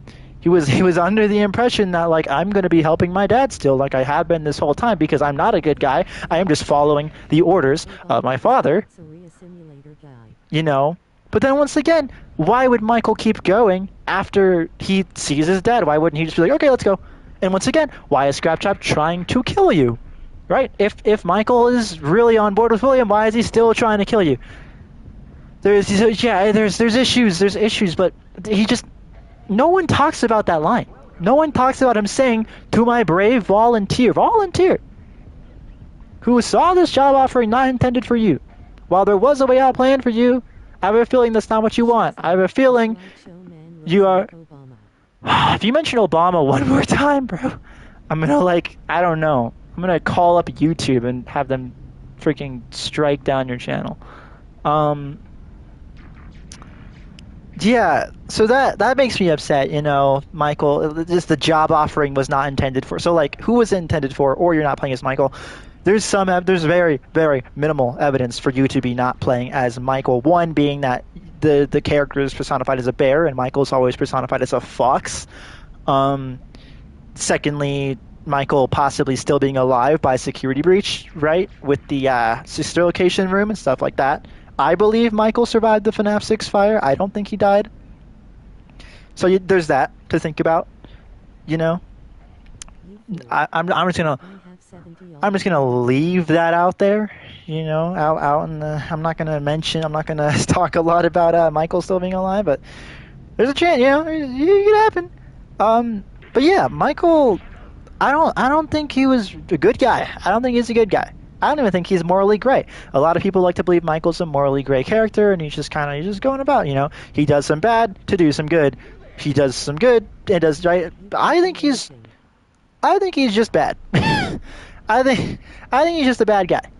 I think he's a bad guy who gets tricked into doing something good at the end, which is killing Scrap Trap and freeing the MCI souls, which doesn't even happen anyways, or it does.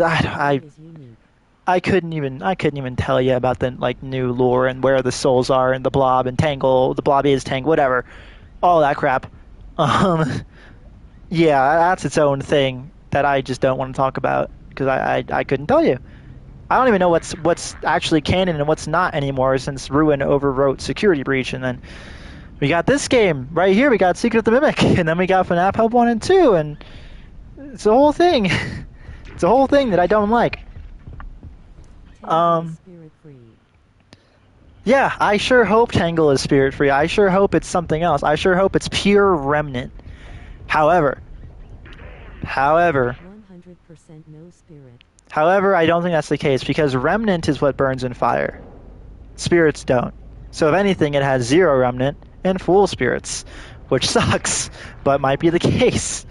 All the Remnant burns in the fire, and that would explain. So this is kind of going into a direction that doesn't really matter anymore because we never got the Scott cut of Security Breach, but he wanted Burn Trap to be like Golden Freddy, to be like a ghost who just kind of showed up randomly and just, that was it. He just was like an apparition. And that would track with him not having any Remnant. I mean, him just being a soul. He would literally just be a ghost. He would just be a floating soul. The Remnant's the only thing that gives them any staying power, that gives them any physical kind of, being. The soul just kind of chills in there, and well, I mean, yeah, soul just kind of chills in there, and the animatronics do their thing. The souls don't really have control. The Remnant makes them a bit more aggressive, as seen by like Molten Freddy having all of the Remnant of the MCI in him. And presumably all of the MCI souls as well. I'm not so sure about that, but whatever.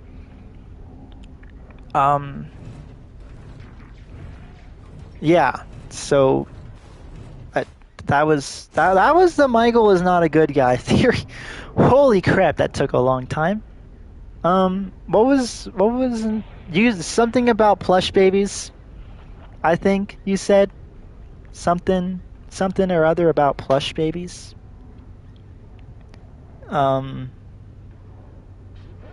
That's really all I remember. Something, explain plush babies. Honestly, that's not even a long story. I mean,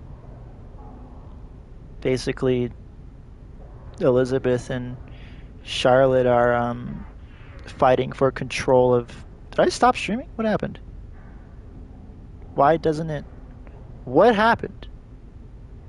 Oh, no, it's still... Okay, that's just weird. It doesn't show as live.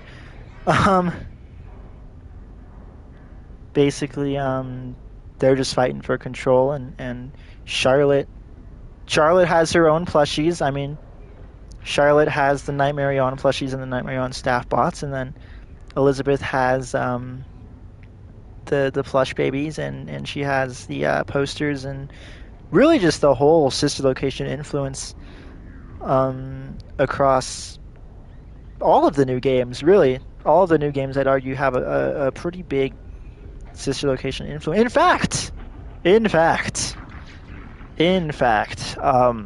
Scott, in what was it, the Daka stream or whatever, was like, there's actually a sequel being worked on right now, not a 3, but a sequel, which I think, well, I mean, really the only thing that could have been a 3 is Help Wanted. I think he was just kind of clearing up, we're not making Help Wanted 3, right?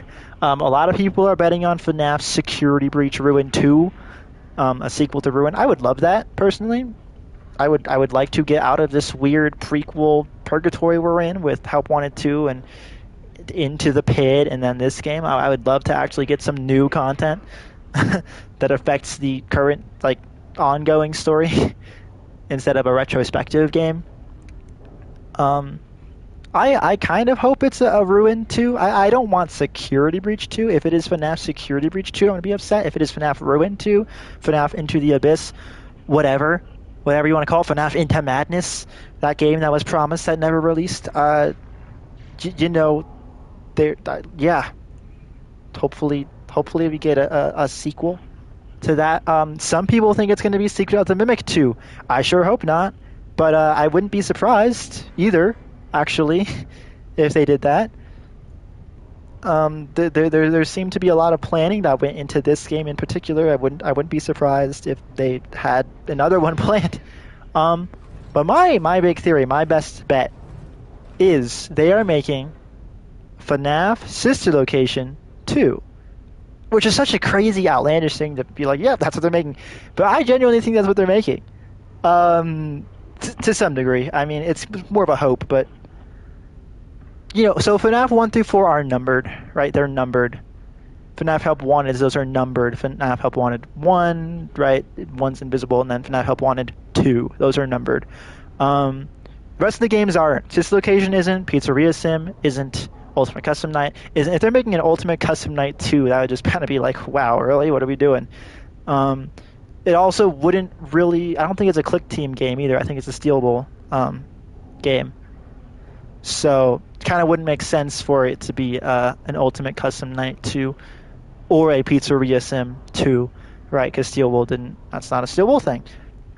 A lot of people think FNAF World 2... I could see that happening just because the demand for that has been high ever since 5 Laps at Freddy's got leaked. It's not even leaked, but the teaser for that came out, and people saw the art style, and they were like, oh my god, they're making FNAF World 2. If it was FNAF World 2, I wouldn't be happy, because I don't care about that game, but I'm sure a lot of people would be happy. But, I think they're going to make a Five Nights at Freddy's Sister Location 2. What that would entail, I have no clue. I really don't. I have no clue what would like. I don't know. Would that take place right after the first one? Would that be a prequel? Would that be like some form of side thing? No clue. What the structure of that game would be? No clue. But there is a huge, and I mean huge, emphasis on Sister Location with this new era. In FNAF Help Wanted 1, we have Baby. We have 2 minigames revolving around Plush Baby, and another FNAF 4 one revolving around Baby, which is strange, considering that's part of Afton Robotics. And then they have Ennard, which they really shouldn't know about Ennard at all, because Ennard isn't even an official character. Same with, like, Nightmare Fredbear. They really shouldn't... I mean, if they have the logbook, maybe, that's how they could know. But, yeah, some of those characters, like Lolbit, isn't even a real physical thing. That they have a 3D model of Lolbit. Or is it fun? No, it is, because in the hard mode, I want to say it is her. Is there a hard mode of those games? I want to say there is. I want to say there is. Yeah, so kind of weird, you know. Where was I? I was right on. I was right on it. Right. I was Help Wanted 1. Curse of Dreadbear included with the Circus Baby's pizza pumpkin patch. Jesus Christ, I'm having a stroke or something. Then what came next? Help Wanted, or fudge, I just said Help Wanted. Security Breach. I'm trying to think if anything was in between that. I guess the Princess Quest freaking thing. Whatever. Then, yeah, Security Breach. We have, for one, Bellora's music box, Crumbling Dreams, in the trailer for it. We have animatronics with faceplates, or at least Freddy kind of has the faceplate thing going on. They're also made out of that plastic. They're humanoid. They're tall, just like Sister Location. They all have red eyes. That's never addressed in the actual game, but they all have red eyes in the trailer. There's the Sister Location room, which I guess is really the Michael Apton room with the exotic butters and the TV and all of it. You have a whole room with just full of baby plushies of assorted sizes. Which, once again, that really shouldn't... There's no reason for Apton Robotic stuff to be there. I want to say that's really all of the references in Security Breach for Sister Location. In Ruin, you obviously have the two baby plushies, which are pointed out to be out of place. Right? We have one saying, "What is she doing here?" And then we have the golden baby that just says discontinued. So there is some kind of mystery around baby. And like there is some kind of not like disgust, but like, what is she doing here, you know? Upon seeing the plushie. Which is odd. Then there's the disappearing plush babies room, right? The ghost plush babies. That make noise, they laugh and stuff. I want to say there's no plush babies in FNAF Hope 1 and 2, but we're still on Ruin. There was something else I wanted to touch on, but I don't think there is. I think it's just the two plushies in the plushie room. Oh, I was going to talk about how the Nightmare On plush is referenced as only from the old headset game. Which, calling it old is kind of crazy. But yeah, that's another kind of... And yet, she doesn't consider Baby to be that, right? Baby is not also, oh, she's from the headset game as well. No, she gets the, what is she doing here? She gets that treatment. Oh, we have the Scooper. Right, the Scooper, of course. That's a big reference to FNAF Sister Location. And then in Help Wanted 2, we get the baby poster, which, by the way, is there in both the AR world and the real world. That poster is there. The Stay Cool, and it has baby with the ice cream. That's there. Then we have Scrap Baby in the like freaking doctor operator helpy. What's it called? I don't know what it's called. But that minigame. And then we have the baby thing of in the Sister Location kind of folder. We have the, what's it called? What is it called? It's the baby one. You just like tag or hide and seek or whatever it's called. Flashlight tag. Which is, and that one's given a lot of freaking production. Like, that is a very long game mode with a bunch of like scripted elements and a bunch of voice lines that none of the other mini games have. Like, none of the freaking helpy mini games have that. The carousel maybe, right? Maybe the carousel game mode has that that amount of like stuff going on, but not really. Maybe the Foxy pirate ride, but like once again, that's not really scripted. Like it, I don't know how to explain it. It's just kind of like more content. Same with like the Roxy thing. Like all she does is say like, "Put this mask on my face." Like it's really it, you know. So like for most of it, even the hard mode of like the painting and coloring with sun and moon, like there's not a whole bunch of characterization in those. It's just that baby one. Like that's the only minigame that's like that. And it has so much, she talks about so much stuff. And in the end she winds up being helpful. She doesn't even try. I've only played that minigame once, and I didn't die the whole time. So I don't know how, like, what happens if you get killed by baby or if you get killed by the plushies. I have no clue. I didn't die doing it, and I never wanted to play it again because it was really long and really stressful. But in the end, she winds up being good. She winds up just being like, "Here you go. Here's ice cream," and it's a hand. It's like a hand with a glove. It's not like a big, intimidating scooper thing. It's like a white gloved hand that holds the ice cream out. She's like, "You deserve an ice cream for winning," and she's all nice. She's freaking tall too, and it just ends. So huge baby presence, huge sister location presence in Help Wanted 2, and then obviously the sister location elevator, Bonkabon, the whole sister location, folder. But I want to say that Bonkabon plays the elevator music from sister location. But yeah, you have the elevator itself, which is part of like the super duper secret ending. I neglected to mention Security Breach, the biggest Elizabeth tie-in, which is Vanessa being blonde with green eyes and purple nails, being Elizabeth. Then we get to, I guess that's really it, huh? FNAF Up on it 2, and then it goes right to Secret, huh? Because Into the Pit, yeah. This game doesn't have a lot of sister location in it at all, really. I mean, I guess it has... I don't think it has anything. No, I guess it has... I would even call Jackie... That's more of a puppet to me. Like, that's closer to the security puppet to me than it is to Baby. Yeah, I don't...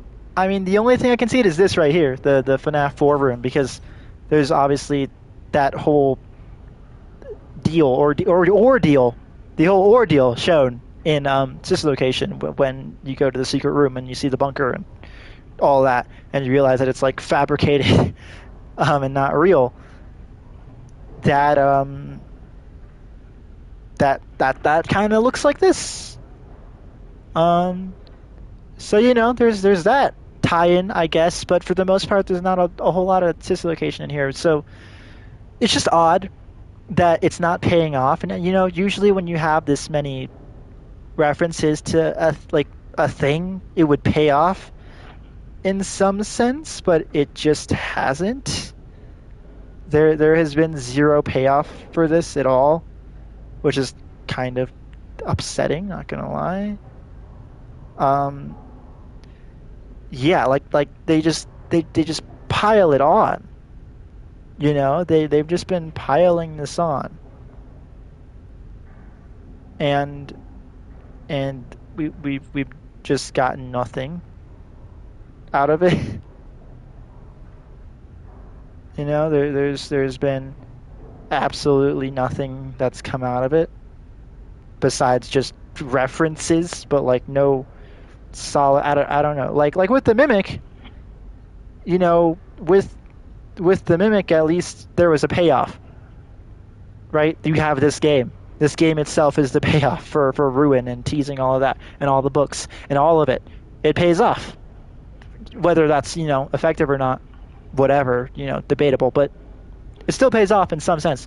All of this sister location nonsense really hasn't resulted in anything significant for the lore, which is so upsetting because there's so much of it. And there's no way it's all just one big coincidence. I refuse to believe that this whole thing is just one big coincidence. And they're just like, yeah, let's just keep throwing sister location references in there. That'll do it, you know? That's gonna get the job done. And just keep throwing in sister location references in all the games and making them more and more explicit with each game, and then just have it lead to nothing. Like, there's no way. So, do I wholeheartedly believe that the sequel that they're making is Sister Location 2? No, it probably is Secret of the Mimic 2 or FNAF Ruin 2. Third place goes to FNAF World 2. I just don't see why they would sink all of their assets into that. I nothing against FNAF World. It's just like I don't see how that would be helpful, really. It's not Into the Pit 2. They made it clear that it's going to be Fetch, right? So they're not making a second Into the Pit. I doubt they'll make a Pizzeria Sim 2.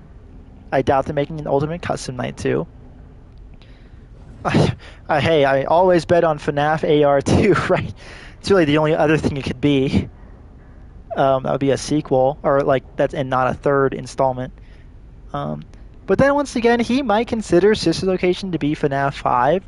I've never heard it be called that, and it was the first game in the series to... Actually, it was... FNAF 4 was the last game to be numbered, actually. Everyone since then has been, subtitled Sister Location, or...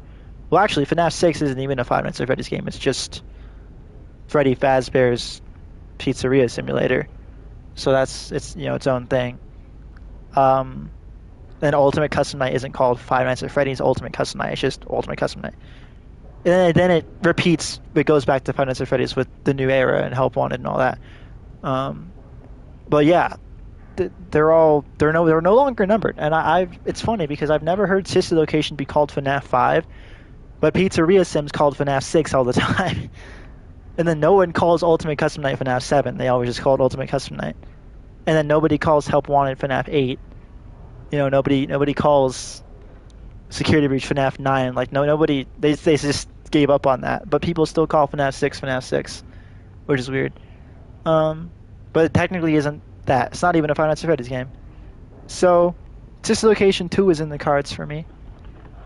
I sure hope. I sure hope that Sister Location 2 comes out. Because I would jump for joy.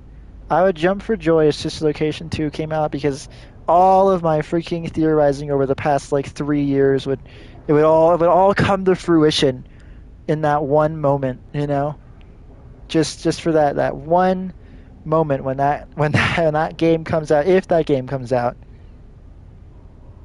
either everything I've been saying will be confirmed, or everything I've been saying will be denied.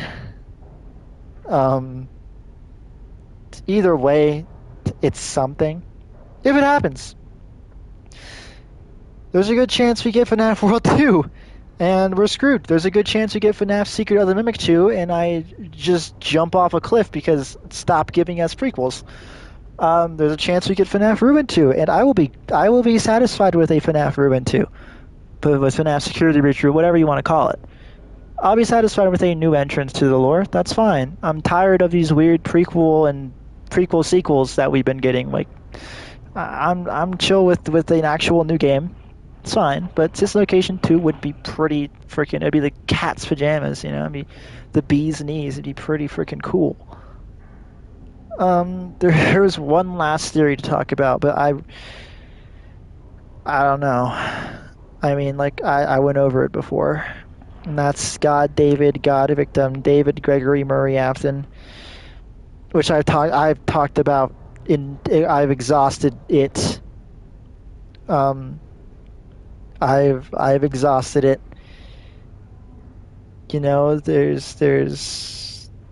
There's really nothing more that I've kind of that surfaced. There's not, besides the fact that a bunch of people believe it. That's about it. There's been some crazy stuff about, gravity fields and, supernatural, fields, not like fourth dimension stuff, but like Fiona, the Mexis having this ability to warp reality around it, and that's why all of these things happen on like there's some weird stuff. There's some weird stuff, and I'm like, I don't know. It's referenced in like one. I think it's referenced in Fetch or something. This like reality field thing, and this idea of like telepathy or whatever it is. These fields. I don't believe in that. That's kind of crazy to me, But hey, it's a crazy franchise. Anything's possible. I'm not gonna, fully discredit it, but like, that's not my thing. I try to at least keep it somewhat grounded because it seems like this series wants to be somewhat grounded. That's kind of why it's been moving away from ghosts and it's been moving towards just sheer AI. It's trying to become a bit more realistic, which, hey, I'm not going to fault it for that. It's just, its execution of it's a little terrible. So yeah, I mean, the last theory was meant to be God, David, God, victim, bite victim, Greg, whatever. They're all the same guy. There's not much more to say. David Murray becomes David Afton, who then becomes Gregory. I mean, that's really it. There's nothing more to add to that. What? What just fell? I have no clue if this starts instantly or what. So we're gonna go ahead and take a look around here. So, yeah, let's take a look. We have a weird star thing. That's meant to be the sun, huh? Why is David look like a girl? Is that even meant to be David? I don't know. Maybe this is the mimic. Oh, I don't like how that camera has a face. That's upsetting. That's definitely like sun. It's a star. I don't know. Oh, this might be employees in mascot costumes. That's the moon. I don't know what the backwards F is about. That's one of those mushroom men. That's a really good drawing of the M1. And a good drawing of David. These might be made by the mimic. Pixar lamp. Something that might be blood. Blood usually isn't that red though. Trains. That sounded so stupid. Dried blood usually isn't that red. There we go. Elaborate freaking closet. Little guy, little fella. Door. So my problem with this is it's not the exact layout of the FNAF 4 chambers. And also it's not really the FNAF 4 bedroom from the minigames either. I mean, it's close. It's close. But it's also on the second story, which...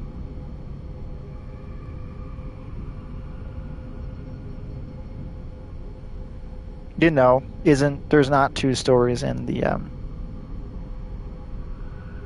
frickin'... I am so lost. There's not two stories of the house in the FNAF 4 minigames, but, whatever. This is meant to be the house on the hill. I am convinced this is the house on the hill. And the R&D that's underneath is the sister location bunker to some degree. And the proto pizzeria might even be FNAF 6 Pizzeria Simulator. Who knows? There's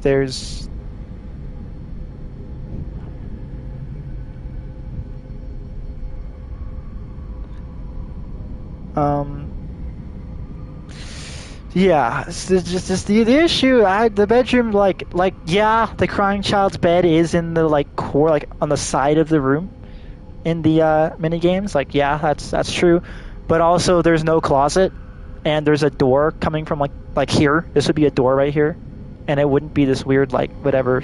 There's a lot of. Is it glowing coming from this or from this? Don't these guys listen to whatever you say? It's just plugged into this closet. It's not really a closet, it's called something. Wardrobe. Yeah. Yeah, Narnia. Yeah. Anyways. You have the closet, which is identical. Let's be honest, that closet is identical. You have the purple robot. You have the caterpillar toy. You have a fan. which is different than the fan, I want to say, is different than the purple fan in FNAF 4. And there's no phone. I don't see a phone, at least. Maybe there is. I just don't want to trigger anything right now. That's what I'm fearing. I don't, because I want to say he comes out of the closet. Pause. The mimic comes out of the pause. I don't know how to say this without it saying he's coming out as gay.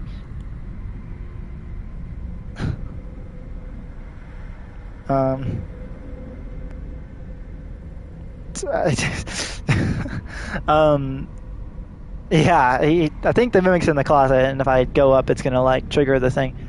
I just realized that's the white tiger right there.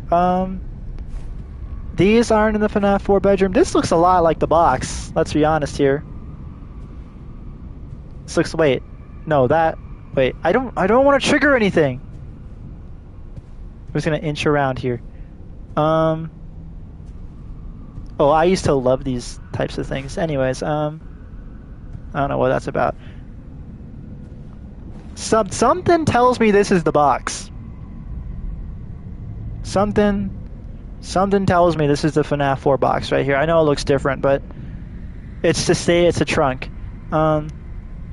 Obviously, the box is empty right now. I don't know why people still try to theorize about what's in the box when Scott himself has said there is nothing in the box right now at this moment. I don't know why people never believe what he says. Like, I understand, yeah, sometimes he's obviously not gonna like be truthful, but that seemed pretty truthful to me. Yeah, I don't really think there's a whole lot of interpretation when he said, I don't know what's in the box. You know, not a whole lot to really debate there.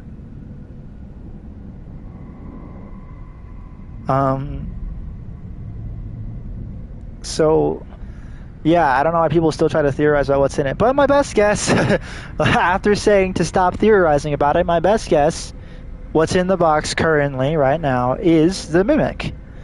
The version of the Mimic that we're about to see, well, if I ever stop talking and actually play the game, we'll see, which is the shrunken down David Murray Mimic. I do think the Moon.exe ending is possibly canon. Or, and I say or because this is sketchy, I at least think that the state that the Mimic is in by the end of this game is canon. I think William gets the Mimic to go to the shrunken, because obviously he has to, for him to become Robot Crying Child, right, via that theory. For him to, adopt him or whatever.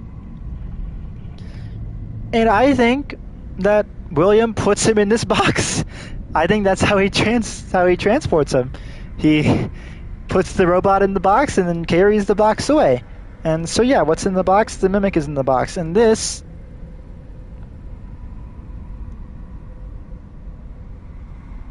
in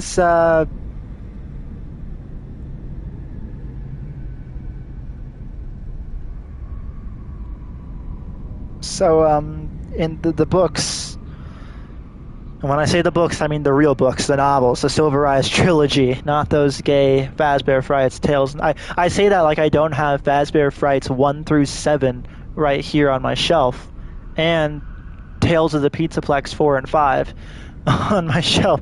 But I also did read the 3 novels when they came out. And in those, in the 4th closet, which was meant to kind of precede Sister Location, I think. I want to say it came out before Sister Location did, or maybe right after. Talks about a box, talks about a trunk that has 2 locks on it, and inside it is Charlie, the real Charlie, not the baby circus baby one, but the one from the first 2 books, Teen Charlie.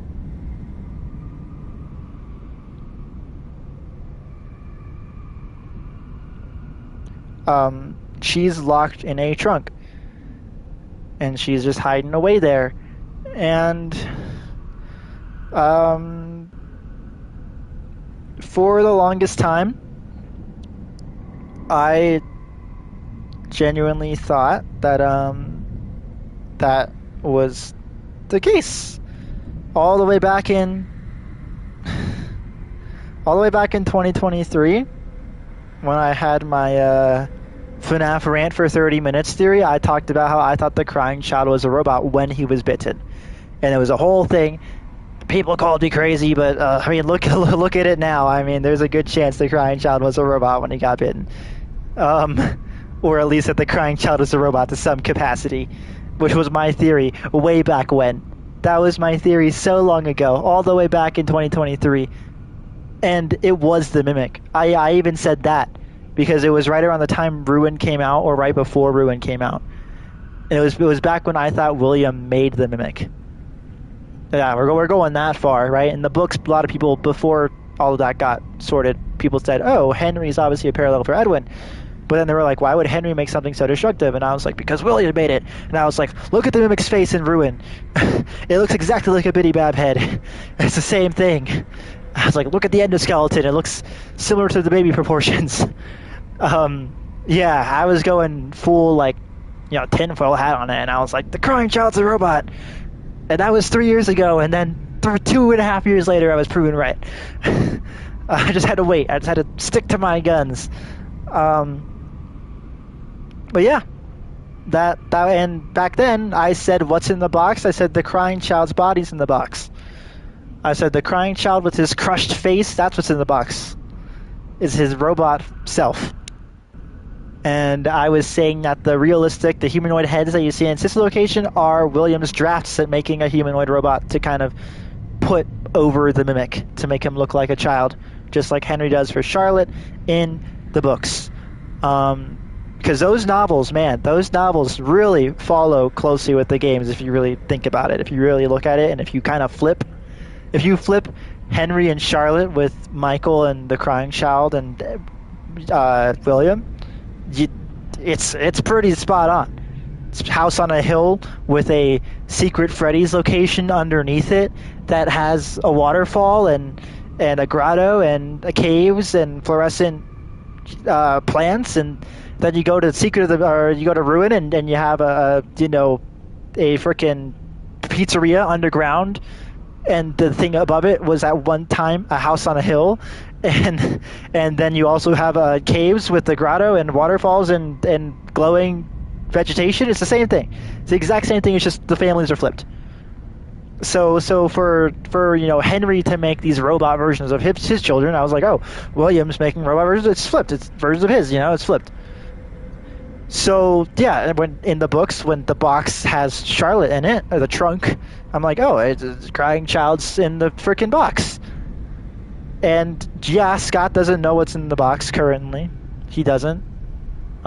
Tragic, tragic that just kind of went to the wayside. But like, if I had to guess, and if there was something that he would put in it, it would be the Mimic. I think it was just how he transported it.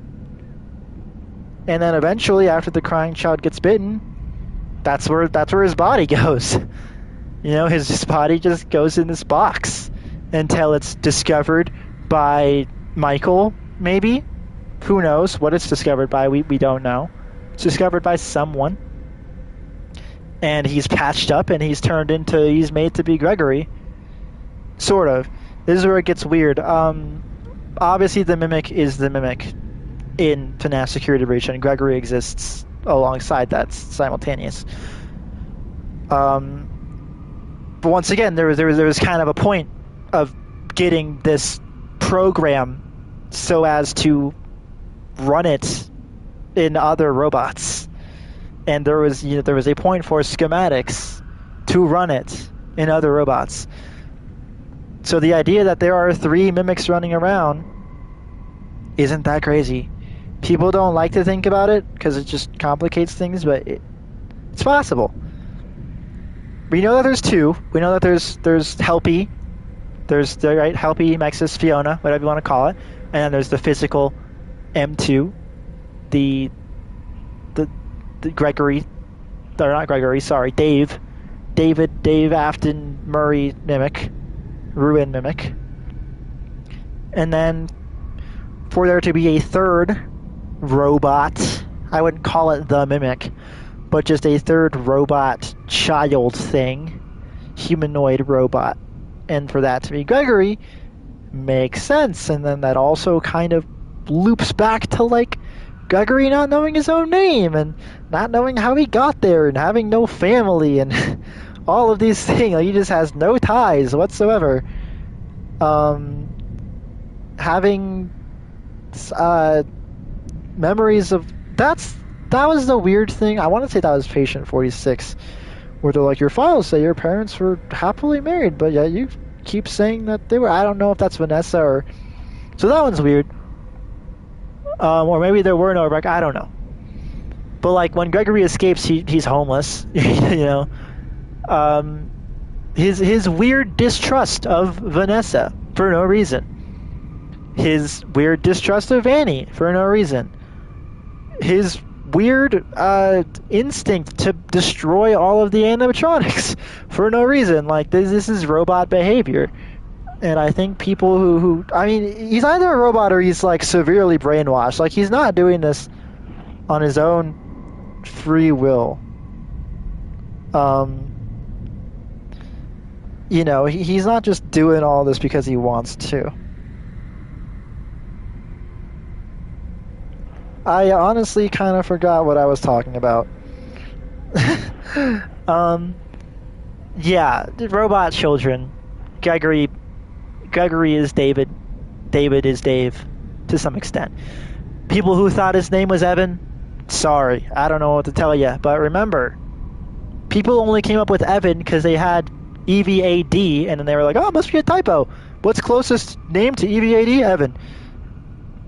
Little do you know, you flip around to EVAD, you get Dave Afton, which is David Murray. Like, that connection is so obvious to me. I don't know why people, I mean, obviously back then, yeah, people were like, it must be Evan Afton. That, people still call him Evan Afton. That's not even, like, people still call him that. I remember when Security Breach came out, people used to call him Gregory. I didn't like that. I remember very much not liking that. Because I was once again under the impression that like Gregory was just he was just a kid. He was just his own guy. He was just his own kid. But I was in the before times, back when I was hopeful, but back when I thought that they knew what they were doing with the writing. Then I learned they didn't know what they were doing when they wrote that game, and then I was like, oh yeah, he totally, whatever the worst possible story direction could be, that's what it is. Whatever is the least satisfying story beat possible, that's what it usually is, So, I was like, yeah, of course Gregory's a robot and he's Patient 46 and he's doing like, yeah, because that's the most unsatisfying thing I could conjure up. So that must be it, because Steel Wool and Scott Cawthon are just truly masters of storytelling. And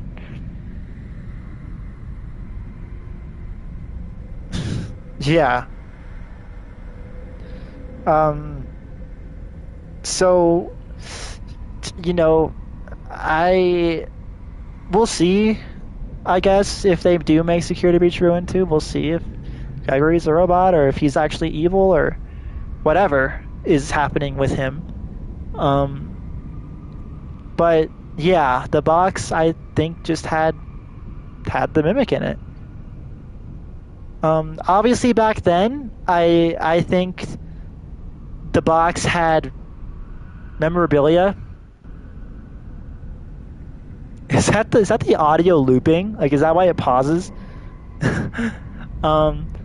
Yeah, I mean, I think it was just memorabilia, like a toy Chica with a missing beak, a plush trap toy, a FNAF 1, like like memorabilia to show that it was all a dream, right? Because that was kind of the point.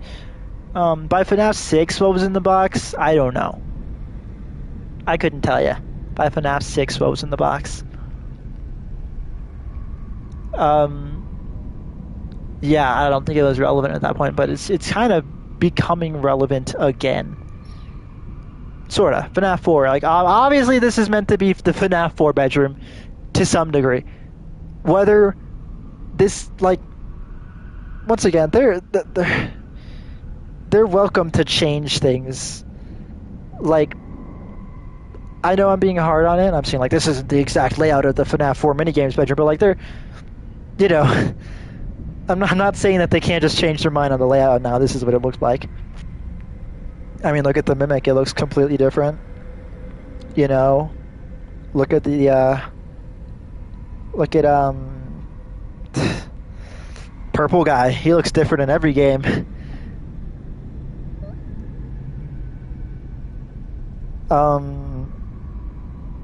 So yeah, we're welcome to change designs, and maybe that's what this is. But there's no mistaking that that's the FNAF 4 closet, and that's the FNAF 4 toy robot, and that's the FNAF 4 little caterpillar, and that is a fan. The bed doesn't look the same.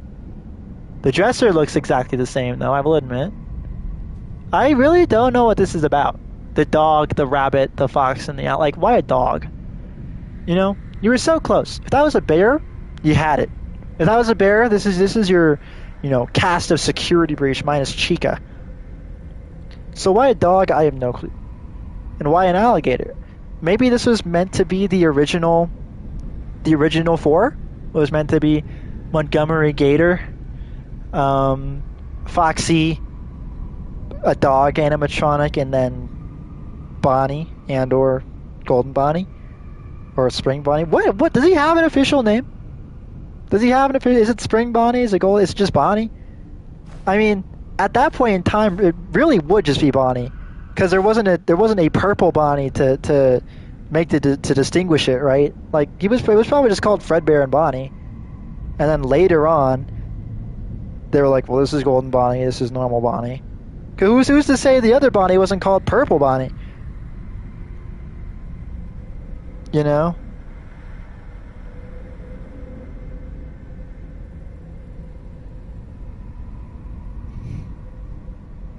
I have lost the plot.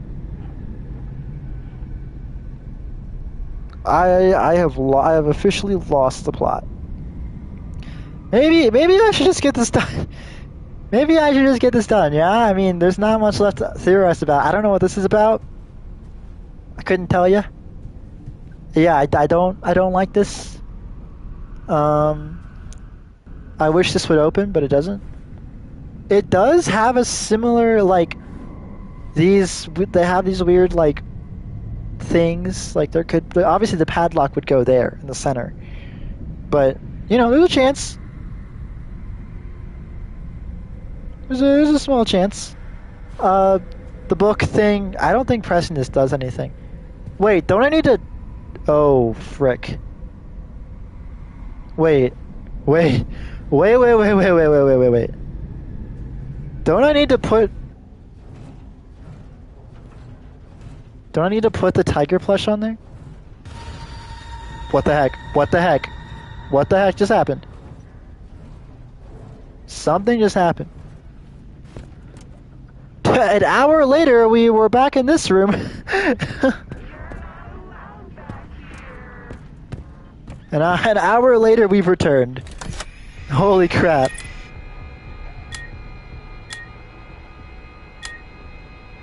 I just want to see this real quick. This is...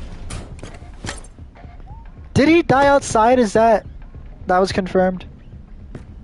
Because for some reason, I was under the impression, and a lot of people were, that he dies inside the facility, like in the manor, in the costume manor, like the moon thing. So it talks about how he bounces his ball. It's like a whole thing. He does something to the sun, something to the moon, or he does something to the sun, something to the sky, and then bounces his ball off of the moon is like the last one.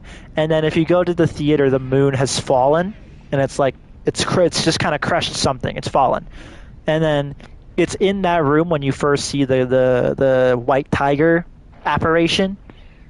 And so people are like, oh, that's what killed him. Like, he bounced the ball off the moon and then he freaking died. And you know, I mean, I wouldn't say that's like... Sounds good to me. You know, it sounds good to me. I wouldn't hear that and be skeptical. Holy crap! I can speak. I promise I can speak. Skeptical of it. I would, you know, believe it if someone told me that, and I do. It makes sense to me, but I think the video, the film implies that he dies in that playground. He gets hit by a car, quote unquote, hit by a car. What does he say? What does he say? He says "begone" something.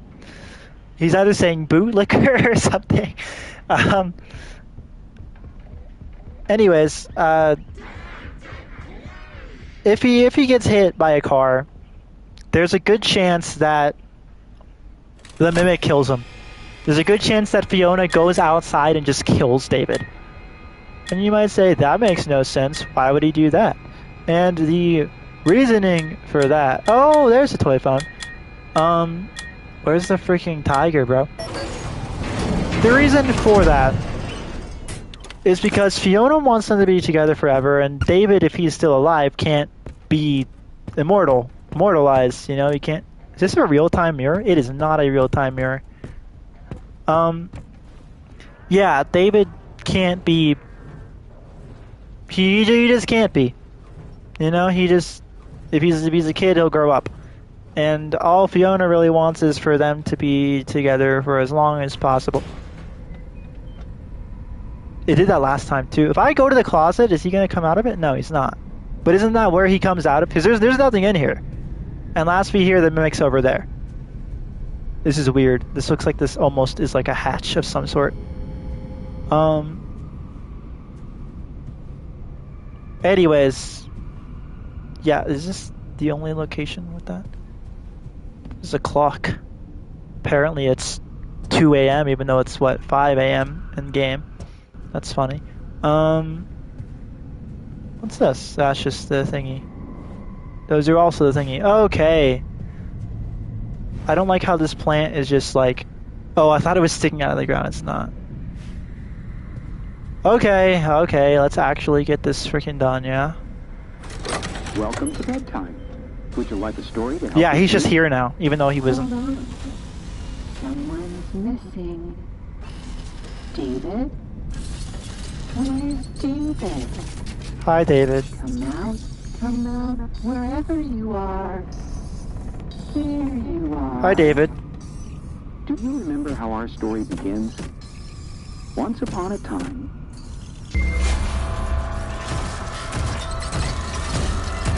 Once upon a time what? Once upon a time what? The first time I did that, it was very obvious to me what I was meant to do. And I didn't die. That was the first time I've ever died to that. What was I meant to do? Do I not just press the frickin' gator and then the fox and then the dog and the rabbit? Okay.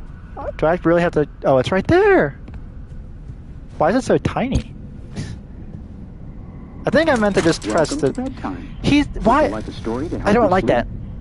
I don't like that you hear him from the left and now he's just magically in the closet. Like, there's no physical way for him to have gotten there.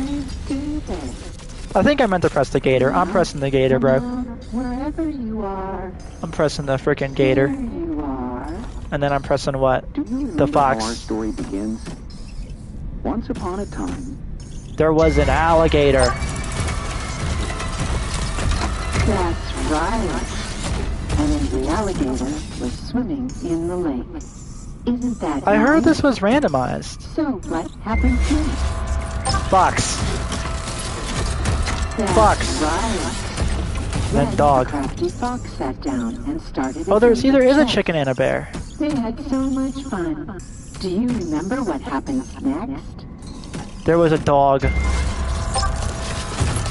a bunny. That's right. A pesky puppy yipped and yapped. She made so much noise that she gave everyone a headache. Oh no. What did they do? They killed the bunny. That's right. The bunny saw everyone arguing The group yelled and gnashed their teeth, and it scared the bunny, and he ran away. This shocked all the friends, and they realized that anger didn't solve anything. They all started a band and lived happily ever after. And that band was... See, there's noise coming from the left. I wonder if I don't do this if he kills me. There's noise coming from the left. See, there is something going on. Oh, he's green. The moral of the story is that take your little fella. Take psychic friend Fredbear. Now it's time for bed. Come on, David. It's okay. Oh, he's doing a little happy jump. Oh, he's a little cute fella. Look at him. Your parents Oh, look at him kicking his little legs. Oh, look at him. tight. I remember him being so cute. Look at him go.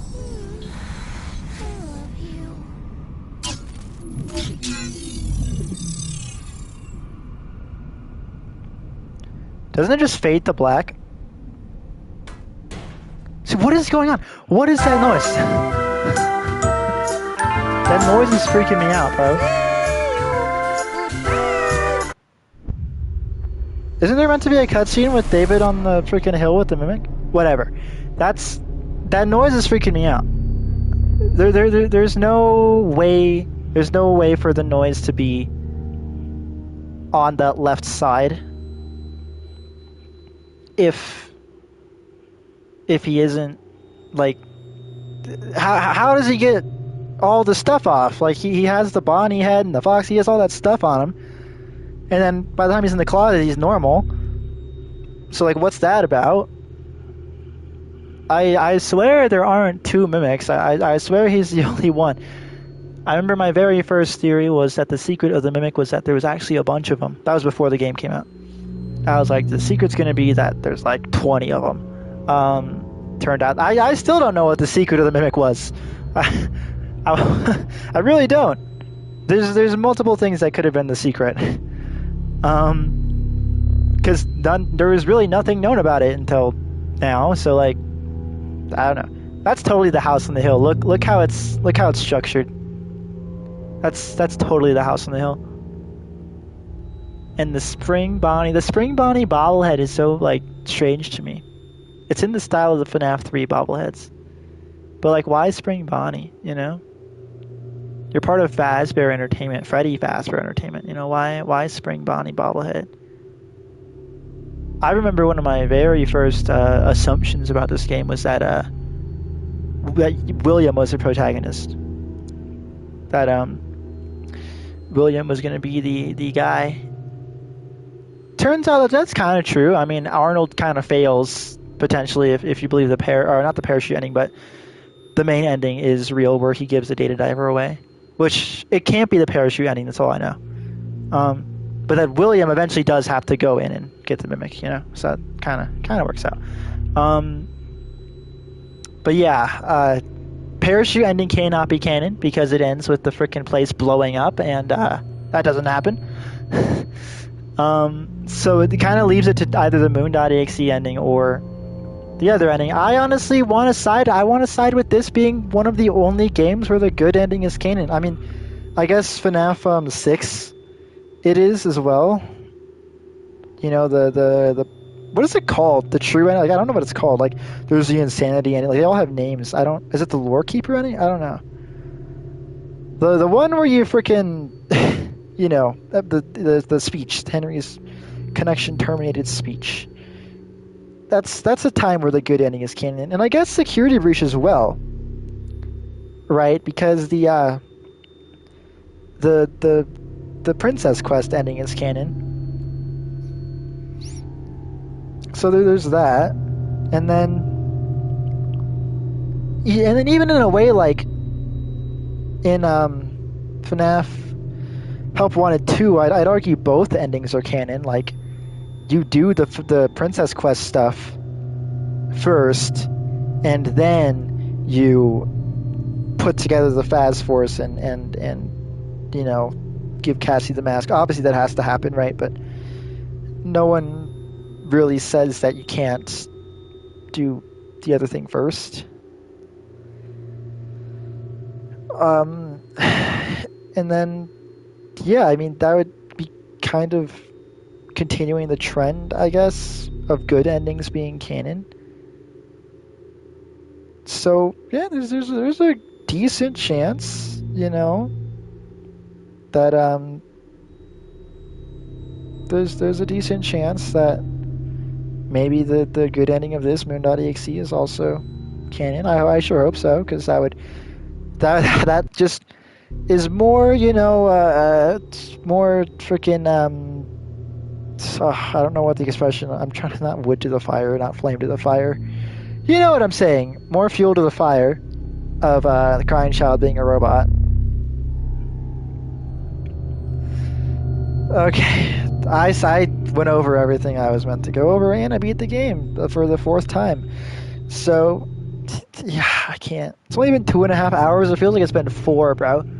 Oh, I feel like I've been doing this forever. That's crazy. Okay. I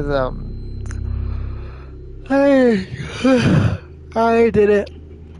I talked about what I wanted to talk about, and I've already forgotten what I was talking about, so really, you know, there's not much else to say. I mean, I don't really have any other theories. I've kind of taken a bit of a break from it. I mean, I went over all of them. Charlie 85, Jeremy and Fritz and name significance, Michael being a bad guy, and then God David, God fight victim, whatever you want to call it. I mean, that's really it. It's really all I had.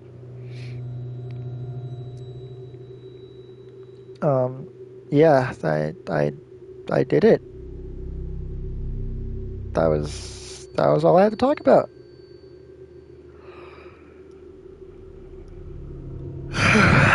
Pretty freaking awesome, if you ask me. Okay, I gotta stop before my brain explodes.